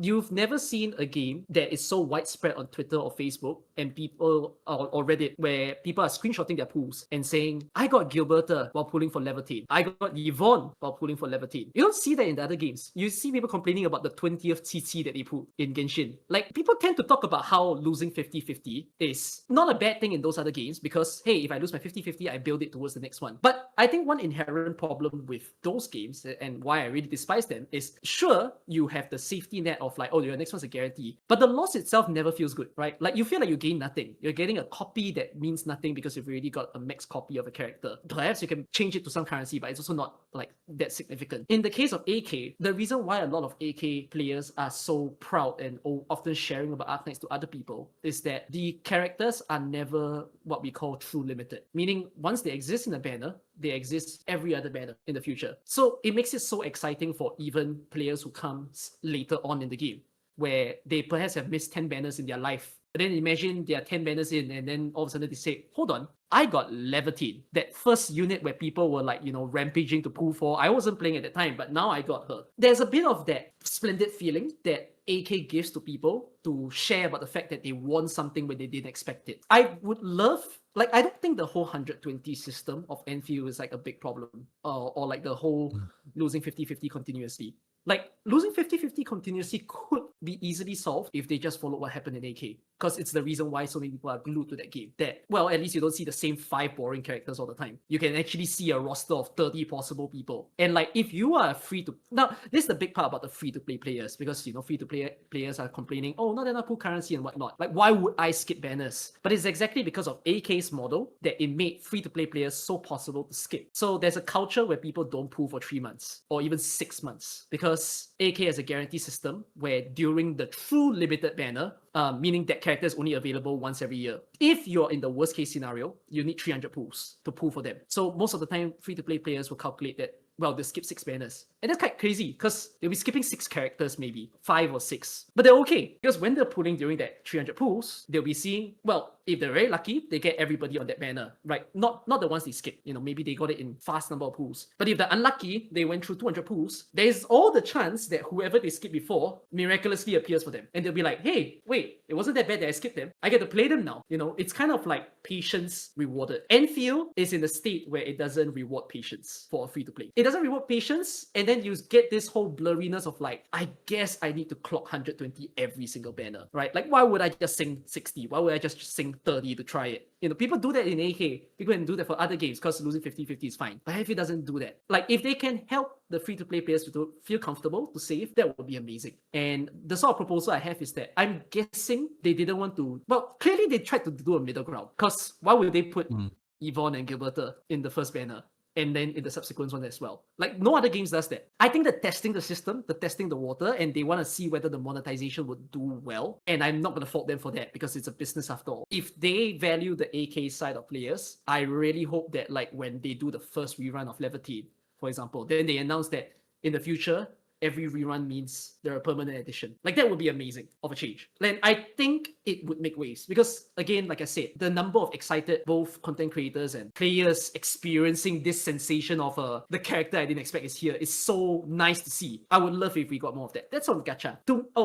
This is the part that I find a little offensive, which is being a game company that has been so innovative, rejuvenating the tower defense game mode. And now that they decided to do this 3D action RPG, which means that they're literally competing with Genshin and WoA, I don't feel like there was enough effort to differentiate themselves from them in terms of the combat yet, and I'm really, really wanting it. The problem also is that that's a conversation that people are having in the online space now, that whether people who are deep in the game or like just seeing it on the superficial level, there's always this like, oh, it's just the same game. I don't think it's the same, but I cannot fault it for people who feel that it's the same. But in terms of combat, I saw those comments too, and then I tell people, and the reason why is because I feel like Pog is like a really good example of understanding physical status. Yeah. Because if you don't understand how vulnerable works and Crush and all that other stuff, you'll basically waste his ultimate. Yes. Like, you can activate it and then lose and never get the final thing. And so I think if they go further in that direction of making characters that require you to understand how, inflictions work, so forth and so on, even like flow her kits so much. And I haven't gotten that far in Ferrerin, by the way. I only watched like the first 2 or 3 episodes. I intend to finish it. Don't get me. No, I do. You're gonna piss off all the free I like fans, Fluorite. bro. You're gonna piss off all of them, bro.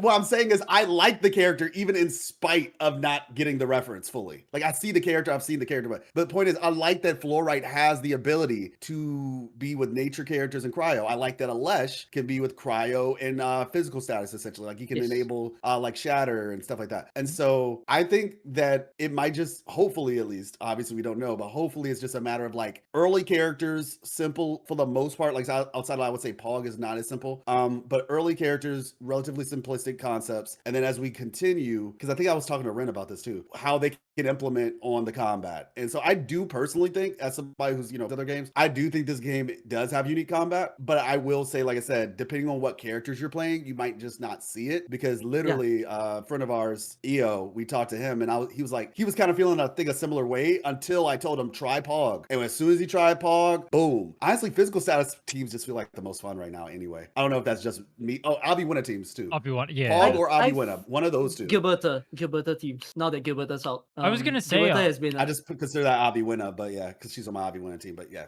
Yeah, same. I feel like the problem with the combat now has more to do with the fact that there aren't enough characters in the game, so there isn't like a huge diversity in the archetypes, or like you can't have like characters like cross over into to play with different teams, right? It feels like if I'm playing Aviwena, I have to play Aviwena plus Perlica plus Gilberta plus X, right? That's my Aviwena team. Or if I play Leviathan, I have to play Wolfguard plus either Akiri Antal and Ardelia, right? That's it feels like that's a team, but I don't feel like I have options there. I think that's the problem. There's not diversity with me swapping different characters for now. Yeah. I don't think that's a problem with the base game itself, though. I think that's something that'll be fixed over time as we get more characters added to the game. It's also more so that I feel like there's no the part I was going to mention is there's no place to really show off that players understand their characters. So there were two funny Twitter threads that I kind of saw. One of a level 90 Estella and another one of a level 90 Li Feng. And people were showing off how their damage numbers were so huge and everything. And as I was watching the video gameplay, I was so heartbroken because, like, for one, I don't think people realize that Li Feng's ult, for instance, was supposed to be used when he has his link. So people have been spamming his ult for free. Like, anytime they see it, they bust it. But like, they don't realize that if they did it with the link, it's like 50% added damage. You will see the HP bar significantly drop as compared to you smashing at any time. And then there was also another one where there was this Estella lover, and he was showing off that his Estella has like 14,000 damage, and he was doing it on the ult. But then I was staring at it and I realized, oh my goodness, he decided to not use it when the physical susceptibility was on, because that's what Estella can do. Estella can summon the physical susceptibility so that it not only like increases the damage of her ult, it also causes the lift. So literally the Twitter thread was like weakest Estella main. As a reply to this guy, where like the problem here is it's not like these people are playing it wrong or anything. There's just no avenue to push them to need that kind of understanding yet in the game. And I really need the game to do that so that people can start to realize, oh no, there's more about my own units that I didn't understand. Like with every key that I use, I don't happen like it happened. I was just saying that would be the end game thing that they need. That's what you're talking about. Really. Yeah, but because like people really want to see that. They were underestimating people all the time. Like Bennett was considered a bad unit. He still in is the early days of Genshin. Sucks. True. Drops Mike, walks away. Screw you. Okay. I'm about to say that's my boy. I swear to God, he does my head. That is my child. That is my goat, bro. So okay, he's my goat. Like every time I see him, this is why every time I see him get hit with a rock, I say, throw the rock harder, throw a brick at his head. Oh my God, shut the fuck up. Are you the kind of guy who terrorizes Timmy every day? He says he's the type of guy. Yeah, he runs up and terrorizes him, bro. He abandons him like his dad did. Absolutely. And talks to him every time to hear the voice line so that he can relish in it. Exactly. But seriously though, that's how it was. Like early days of Genshin, people really did not understand. And I know I keep using that example, like, because like I say, even with myself, when I was playing the factory mode, I didn't know what I was doing. But then as time progressed, I understood things. Like there's even, I'm not gonna lie, like I said, hey look, I'm okay with saying it. I was making like the little infinite planting loop thing. And I ended up accidentally switching the belts, and I was wondering, like, what's going on? Why is it not working? I was like, oh, the belt's wrong, so it's like nothing's moving. Point is, because they say even with combat, people were like, thought Bennett was bad, thought Xingqiu was bad. People were literally using one of the worst combinations of elements, which was what is it called with Pyro and Electro? Overload. What is it called? Superconductor? Overload, thank you. Yeah. Overload, yes. Yeah, it's Overload. People were using Overload thinking like, oh yeah, this is really good. Not understanding that Hydro is bad. So long story short, people will get it eventually. If it's okay, I'm going to segue to what I think the game needs to improve. Yep. Yeah. Like I said, overall, I think like I actually say whatever you want to say about me. It is what it is. I think the gacha system is fine, personally. Especially considering, it's not as good as Arknights, but neither was Wuthering Waves as good as PGR. These higher budget games are not going to give you that level of free-to-play friendliness. No, hot it's take. just not going to happen. I actually think Endfield system is better than AK because it's much more secure, but it cannot be compared with full economy for the time being. But I will say, I think the gacha system is fine. I Yes. think the amount of pulls and things like that could be improved though, 100%. Yes. And I'm spending money, mind you, so it's a little bit different. But I do have a free-to-play account. Okay, on the account, I spent $1 because I wanted Inman's sword, and I think if that kicks me out of the free-to-play range, then I guess whatever. Free-to-play plus. Anyway, with that being said, that could be improved. Cool. The thing that I just want to be improved, but I feel like it will anyway. But it's just what I'm looking forward to, and this is basically because I'm blaming all the Arknights players for this one. Y'all hyped me up on the story, okay? Y'all said they tell good stories, and so I'm here. And so I think the big thing for me is the big thing for me is I just look forward to, because I know obviously it's early. I'm not talking about right now. I'm just saying I'm looking forward to, and like I said, as somebody, once again, I've read all the archives. I've read it, and I even know like some things about like some of the little things you pick up in the world. I do see potential. I do actually see potential in the story to get deeper, to get interesting based on all the things that I read. I hope that this is a type of story where that stuff doesn't take 50 years to hit the forefront, because I think that's one of the big problems, which is a lot of games. Waves has had that issue, and they're finally, I'm very excited about bringing some of the big lore parts to the forefront now. I hope Endfield does not take as long. I don't think they will. Wuthering Waves had other specific reasons why that took as long as it did, story rewrites and what have you. But I'm just looking forward to Endfield expanding on their story. Like I said, characters wise, I think they're doing a good job. If they keep this level of interesting writing for like characters, I think that's gonna be great. It's just I really hope the story, or I'm looking forward to the story branching out. I can even see faction type stuff, because I know that's a big thing in the original Arknights. Yeah, I can see those bones in Endfield right now, based on some of the things that I've read, some of the kind of discussions that were being had. It's like, okay, yeah, there's definitely going to be probably some disagreements about like the Landbreakers in particular. I think those guys are going to play a really big role when it comes to Nefereth with that stuff. Just branching out with factions, but not just factions, just the world lore in general. So like world building and interesting stories, just as that progresses. That's what I'm looking forward to personally. Endfield's gonna have such a hard time because like I seriously wonder what their formula for world building will be compared to AK when they release all the regions or like the stories. They jump regions a lot. So like at the start of the game, we were in I see where you're going Russia and Hong Kong, basically the akin of a region. And then later on, we started going into Siesta, or basically like considered as a resort island. Afterwards, we went to Lithuania. What's Lithuania called, guys? I can't remember. A certain European country. So like they bounced all these different regions in the span of a year, and they do that like every year where they jump. I think it's possible with Endfield. Yes, it's possible, but I'd be so afraid if they don't do it. Like I will feel a little bit like, if they do the whole other games formula where they decided that they need to do everything in one region first before they can unlock the next region, I'll be like, flip, man. Like, do I have to wait so long? I see where you're coming from, though. Yeah, because that's what AK is also really good for. The fact that we get to experience the culture of everything very quickly. Well, it took years for some places. Like, I mean, we got our first Japan story in 6 years. Like, crazy to say that Arknights is popular in Japan, but the recent one with Hoshi Alter was in Japan. And we even are getting our first Greek story in AK in a span of a few months from now. Endfield could do the job. Like, I really hope that they don't feel the impetus to like, before we release a new region, there must be an AIC and whatnot. If they release like a side story, we have to get all of Wuling out first or something. Like, Like, just show me a map. Just bring me somewhere.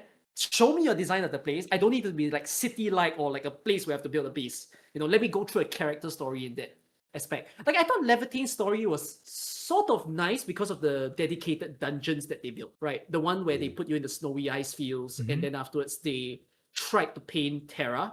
They tried to paint this place called Castle for people to experience. They could do a lot more of that in future side stories, and I really hope that they do. Because I like the Levitane story personally. I liked it too. But like that helps with so much more interesting world building. That would be amazing. I just hope. I'm so scared. I'm terrified that they only show me Wuling for the entirety of this year. If they do that, I'm so turned off. I mean, how long did Genshin take to, or like HSR take to get out of Liyue? It came out instantly. Not Liyue, but like no. The Chinese region Sumeru? in HSR. Oh, the Lawfu. Luofu. How long did it take to Zhangzhou get through Luofu. that patch?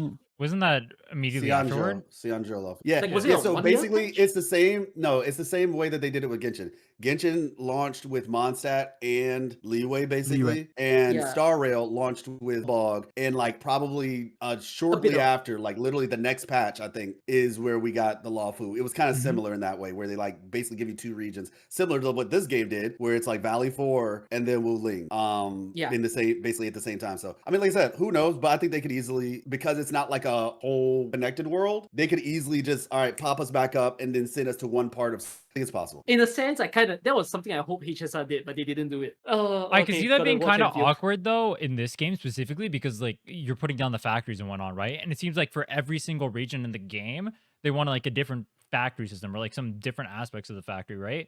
So unless they like develop those aspects of whatever they want from the factory earlier on, I feel like you're not going to get as much. I don't know how easily they'd be able to transition from like one place to another. So I could see that being like a detriment to them. I think they could, honestly. Like, I think no, they could, like, just because like leave the realistically factory. speaking, I've seen this from a couple people where like the factories, because I asked this question once I finished back in the beta when I finished Valley 4. First question I asked myself, I was like, okay, this factory is cool. I think I understand it now though. And so I'm like, how are they going to keep this fresh? And so this, obviously Wuling, okay, we have the water thing, but I kind of think they need to do something, because with the factory being such a big part of the game, there's going to need to be some type of challenge, something to keep it fresh. And Factory also that needs to be could be one way. replayable. Yeah. Factory must be replayable at some point. They need to figure it out. What about you, Ryuuku? What is the biggest thing you want changed or like that you think needs to be fixed in the future? Yeah, I think Cookie and Life have touched on things I would like to see changed. Like, I think the gacha system is fine. It is a matter of like the pull currency, how much you can get from inside the game, that makes it like it promotes stress within some of the players in there. And yeah, I think we've already talked about like the particular pacing issues with the story in Valley 4. Like those are the main things. I think like it'll be kind of just like improvements to certain UI or UX type things. Like say for example, when you want to do like they've recently done this in Arknights as well, where before when you wanted to grind a certain map, you'd have to do it like each time once and over and over and over. Now you can just like take a slider, it's like ×2, ×3, ×4, ×6, whatever it is. And if they implement something like that as well, it could help with some of the farming kind of things in the game as well. Yeah, and I think we've already talked enough about like where they can go going forward. I'm just speaking about what they have in the game right now that can be changed. Like we can speculate, oh, they could do this, they could do that, they could do this. In that case, it's just a matter of like wait and see. I'm just saying like what we have in the game right now, what I think could be changed. We've already spoken about like the gacha pull currency that we can earn in game, like from events or something like that. Some tweaks here and there, like multipliers, instead of just doing things over and over. To like we talked about, like Life talked about earlier, about these games requiring more time from their players. I don't know if people have that time, so if they have those multipliers for like dungeons, it would help reduce that kind of stress as well, and just other things like that really. And again, I mentioned earlier about I would like replayable content, a la like the roguelike mode as well, because I'd really appreciate that, or maybe like some kind of raid type thing. I don't know, but that's something I would like to see in the game implemented. Just touching on what Cookie said earlier about the free-to-play nature of Arknights as well. I mentioned that I'm not day one, but practically day one. I'm looking at my account right here. I created my account on the 12th of January, February, March. 12th of April in 2020, and I have 86.5% of all characters in the game without spending a single penny. So that's how free-to-play friendly that Arknights can be. So if again, it's just a matter of wait and see like how they're going to tweak the banner for Arknights Endfield. Like if they're going to do something similar where you can like create your own banner for the characters that you haven't yes, they do managed that to pull before. They could easily do something like that as well. And they're like, oh, that's a pretty cool idea. I mean, again, it's just a matter of wait and see. That's all I have really to say, because I really do enjoy this game, gameplay wise and story wise and character wise. Sorry, you reminded me that one other big thing that doesn't happen in other games, but AK chooses to do it, is that every 3 months you can buy a selector ticket. So you can buy a 6-star selector ticket in AK. Yeah. Every 3 months, and like you can pick the 6-star that you get. I just like the recruitment that you just do like every 8 hours. Like yes, I'll get so many like what's the English name for it? Like elite, like ultra. the I can't. senior I don't know what it operator? is in English. I'm sorry. I Or the play top in operator? Japanese. I can't change my language. It's all the rarest ones, the 6-star yeah. ones. You can just get those randomly. Like I have all of them like fully maxed out just from that alone. Like, and where they like put some of the units onto that standard pull roster. I'm like, I love this game. If they could do the same thing in Arknights Endfield as well, like eventually maybe 6 months from now or a year from now, where they put Leviting, Gilberto, and all these other ones onto that standard pull thing as well, I think people will be really happy about that too. So yeah, we'll see. Only thing that you can directly buy in Enfield right now is the weapon. So like you can spend 2160 to get the weapon that rotates every week. Right. But right now your the bomb quota can only be used to buy a 5-star. In beta test 1, they allowed you to buy a 6-star for a much higher amount, but they removed that in beta test 2, and they removed that in the base game. Standard or limited? Standard or limited? It was at that time it was for limited because like it was to allow the beta players to get the character probably like more easily. Okay. However, like in the case of how AK does it, they always use it for like past units.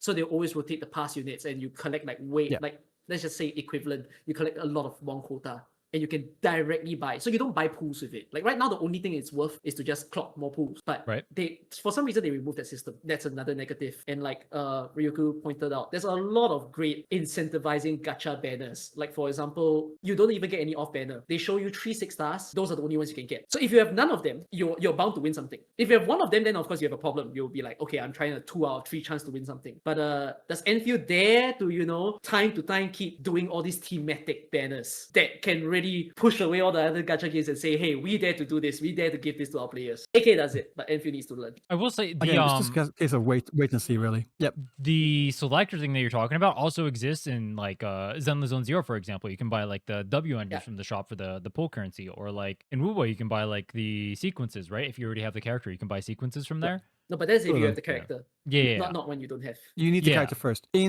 need the character NT, first, you can just buy the character straight up. Like only the standard ones for now, though. Like if you don't have the character, you can just buy them from the shop. I want to ask you something specifically, Rhinne. Okay. With your because I'm actually just curious about this myself, because I haven't gotten to this part of the game, and I would wager a lot of people haven't gotten this far in the game yet. As you're answering, what you would like to see improved, I'm curious how are essences operating? Like, how do those feel right now? Like, because I don't even know if they're RNG. Like, I have no idea really about how good or bad the essences are. Essences aren't that hard to acquire. So as long as you have like the actual essence selector ticket, it's pretty easy for you to actually get the essence themselves. It is RNG. You have like I think like a 1 in 8 chance, assuming you're using, you have a 1 in 8 chance because you get three essences every time you're in the dungeon. Claim? Yeah. You get 3 essences per claim, and then you get this guarantee selector one of the stats on either the second or the third line, and then the other one that you don't selector is completely RNG. You'll have a 1 in 8 there, and then you selector 3 stats to roll between for the main stat. So it ends up mathing out. So like you have like a 1 in 8. It'll take like about 8 runs or so of essence thing on average to get your 3-line essence. It's not that bad. You're going to spend way more time grinding the actual stuff to be able to enhance the essence. And within that enhancing of the essence, there's also like a pity system as well. As you fail more and more, you'll get coolant gel. Use that coolant gel to guarantee the enhancing of your essence to the next tier. The higher tiers that have like the less likelihood of you increasing to that take more coolant gel. So it does take a good amount of stamina. Sorry, because I haven't done any essence yet. No, same. I've not touched essences since the game was out. I'm just leveling up my characters right now because there's no RNG in that, and that's guaranteed progress. So you should definitely do essences to get like a base of it or something. Like it doesn't matter if it's like perfect or not, but at the very least, getting like some lines on there is pretty important because it's very easy to do that actually. Okay. You potentially even find like purples on there that give you like maybe even like 2 lines of like 2 different stats on there, and that'd be pretty good because essences are a large majority of so just don't min max basically. You don't have to worry about min maxing, but as you start like especially as you start getting like your essence tickets from the factory and whatnot, that's when you're going to start min maxing. That's not the part I'm not too worried about. Essence is not that problematic right now in the game because people are clearing every single content in the game without it. Like I haven't leveled my units past level 60, by the way. Every single one of my units is at level 60. Like I don't have a level 70, 80 or 90 character, and I'm only running them on Go Gear, and I cleared everything. So like, it's kind of alright. Yeah, I'm in the I same was just boat. testing it because that's what you do in AK. So like, I'm not just gradually leveling up. Then I put it to myself that gear artificing and essence etching is like the last thing to do. Also, because there's lots of people watching this part, apparently it became an argument where people are talking about whether essences or like the relic stuff are better. I don't know if we want to converse about that, but like, if anything, I'm just not. Like, people are saying that essences are problematic because it's a sanity dump or like a energy dump, but I'm not sure how that's any different from the other games where you're also energy dumping to get your relics, and then you're also rolling for the RNG stat. So Right. if you don't get the RNG stat that you want, you still do your sanity dump. So I think this is a more healthy way of handling it. I don't mind it like this Yeah, because yeah. it's just you go for like the good essence or whatever, right? Then you start slamming stuff and you have the guarantee in there, right? It's way less RNG. It's way less stressful.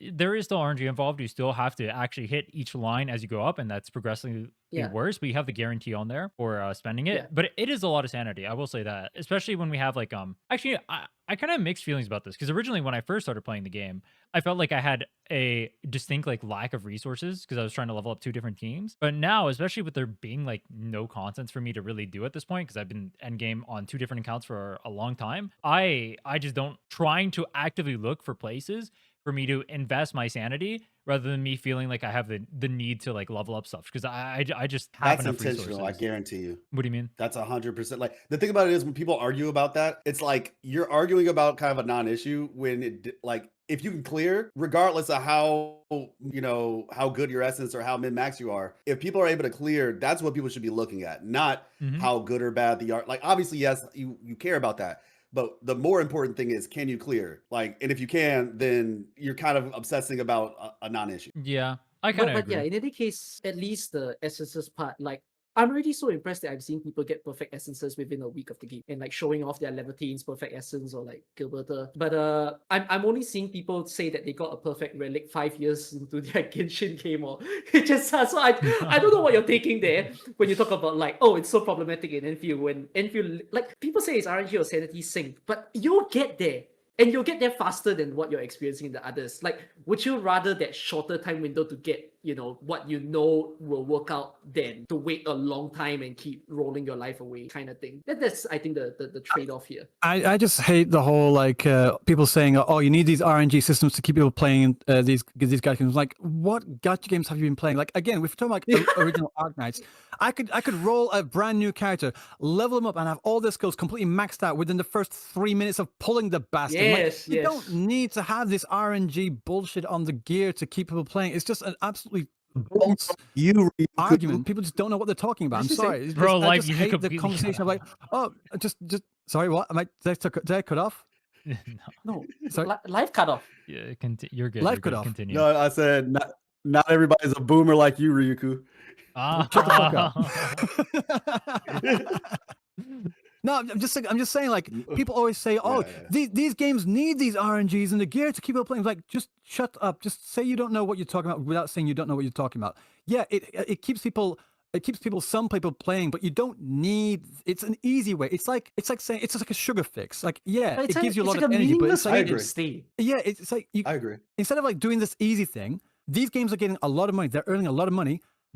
How about they put that money to work and find other things to put in the game to keep people playing each day, instead of just like having people waste their energy on this thing that people will eventually get burnt out on. Jesus Christ. I agree. That's another conversation. I didn't get to talk about what I want to see change in the game. Yes. Some sort of repeatability inside of the factory. I don't know if it's going to be like a weekly or something like that, but I want something that makes it so you don't just like take a blueprint, you throw your blueprint in there, and then you're just done with the factory until the next patch. I find that really boring. Yeah. I understand the incentive there for people who don't like really mess with the factory too much. Maybe they want to play for the other aspects of the game. That's fine. Maybe you just don't have to like interact with whatever repeatability comes from the factory, or maybe you just interact with like a small part of it. But as it stands, like I have my base nearly maxed out, or my factory nearly maxed out. It's I'm getting all the stock bills, all that stuff, and it could be a little bit more efficient, but I'm chill with where it is right now. There's not really anything for me to do beyond that. And now I have to wait for the next expansion of the factory for me to do anything with my factory. I find that kind of lame. I agree. I absolutely agree. Like I need a replayable. I think I brought that up just now, but yeah, I said that factory also needs to be replayable. It might literally mean to take them out and put it in a whole different world that they design, because What there they is could inspiration. do, I just think about like Mm. I just thought about what they could do. They could do like an order system where where they order you to make a specific amount of a certain thing. That means like it would force you to Yeah. like completely reorganize your factory to do something else if it's not already set up to create that item.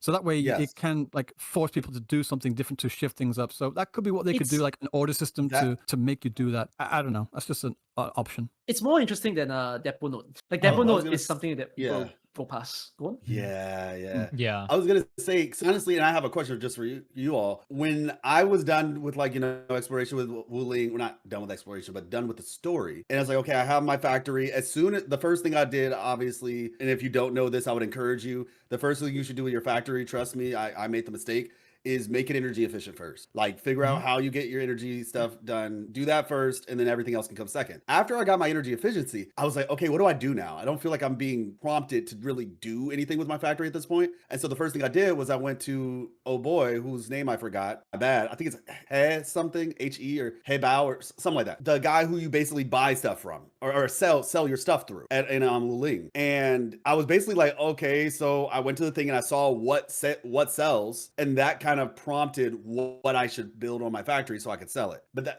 so that's kind of about it. I don't feel like I've actually been encouraged, and I don't know, maybe I'm missing something in the game because I haven't gotten to that point yet. Because like I said, I've just been like hardcore focusing on like lore stuff. Is there like, I know there are water things, but I feel like I haven't interacted with any of those machines in Wuling, and I don't feel like I'm being asked to. Like the No, ones but where once like, once you put the interact water with them, in. you're done.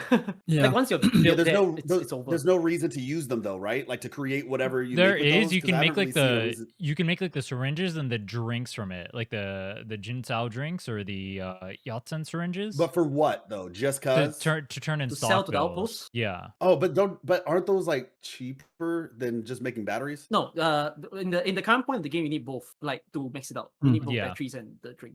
Yeah. Wait, hold on. Okay, maybe I'm missing something then. Can you It's sell just- them at more than So just? sorry, it's currently about like 12:35 in the middle of the night, so I kind of need to go in a minute. Yeah, I was gonna say the Gotcha. same thing. Well- I'm dead tired right now. I woke up at 5 a.m. Yeah, No, basically, long story short, I agree. Factory needs to be something to Something. encourage us to change it up, because we don't need to just like not do anything with the factory for a whole year. Yeah, I agree. Actually, let's just do our go rounds. I'll let Ryuku go. Kuki, where can the people find you? Where can people find me? From YouTube, from Twitch. By the way, I'm so happy that we did this call. I enjoyed my time so much. Yeah, same. Thanks for inviting me, and we should catch up more often. I mean, I think all of us are all looking forward to just better things for Enfield. So I'm so grateful for that. Find me, and also please find the rest. Life, where can people find you? You can find me on Twitter. Twitch. I stream like right now these days. I'm streaming mainly like big story related stuff. So like if there's a big story, I'll end up streaming that. But yeah, to Twitch, Life Lessons Gaming as well. Twitter, Life Lessons Gaming. Basically, the ad is no Christ _ no life, but Life Lessons Gaming is just kind of the thing. So if you're interested in story, lore, those type of things, hi. you can find me on all sorts of social media, mainly through searching for RyuukuSensei. I'm mainly on YouTube. I stream every now and then, but I'm not really a streamer. It's not my thing. I'm too old and tired to keep on with that. So I mainly stick with YouTube videos, but I do it every now and then. And also on Twitter as well, where I can fight with people because it's fun. But yeah, I'm mainly on YouTube. And then you can find me at Rhinne Yourself. on most platforms. I do all gacha content. I do ZZWUA, Genshin, HSR, and Enfield, obviously. I do challenge and guide-based content for now. But I'm planning on branching out too. It was fun My talking to you chat all. is calling thing I all will of say- you unks. We are. Well, You're an chat's unk calling too, bro. everyone You're unks. 26. Yeah. What are you talking about? But they're You're calling an all of unk. you unks for trying to say that you guys need to go to bed right now. Bro, I woke up, dude. You guys live in Asia. I live in California. I woke up at 5 a.m. to do this. I woke up at 4 a.m. actually to do this because I woke up an hour Ryuku, early. tell him how to I've move. been up since 6. I've been up since 6 o'clock in the morning. I've had like IRL work. I came back at like 8 p.m. I've been like trying to edit this video for NT, and then I've got to do this, and I still need to finish that fucking video for NT. I'm tired. I need to go to rest. Thank you, bitch. I slept for 3 hours. I am a little bit tired myself, but Okay, I'm unfair. I slept well today, so I'm so sorry, guys. They need rest. Bro's everyone. over here being normal. We're all over here dying. Thank you for accommodating for me. I have to change my screen time for you guys next time, okay? As a return. So yeah. Guys, my new gacha game right now is called DaVinci Resolve. I'm stuck in that fucking program. Like, I Same, can't bro. get out of it. I'm just editing videos Same. all the time.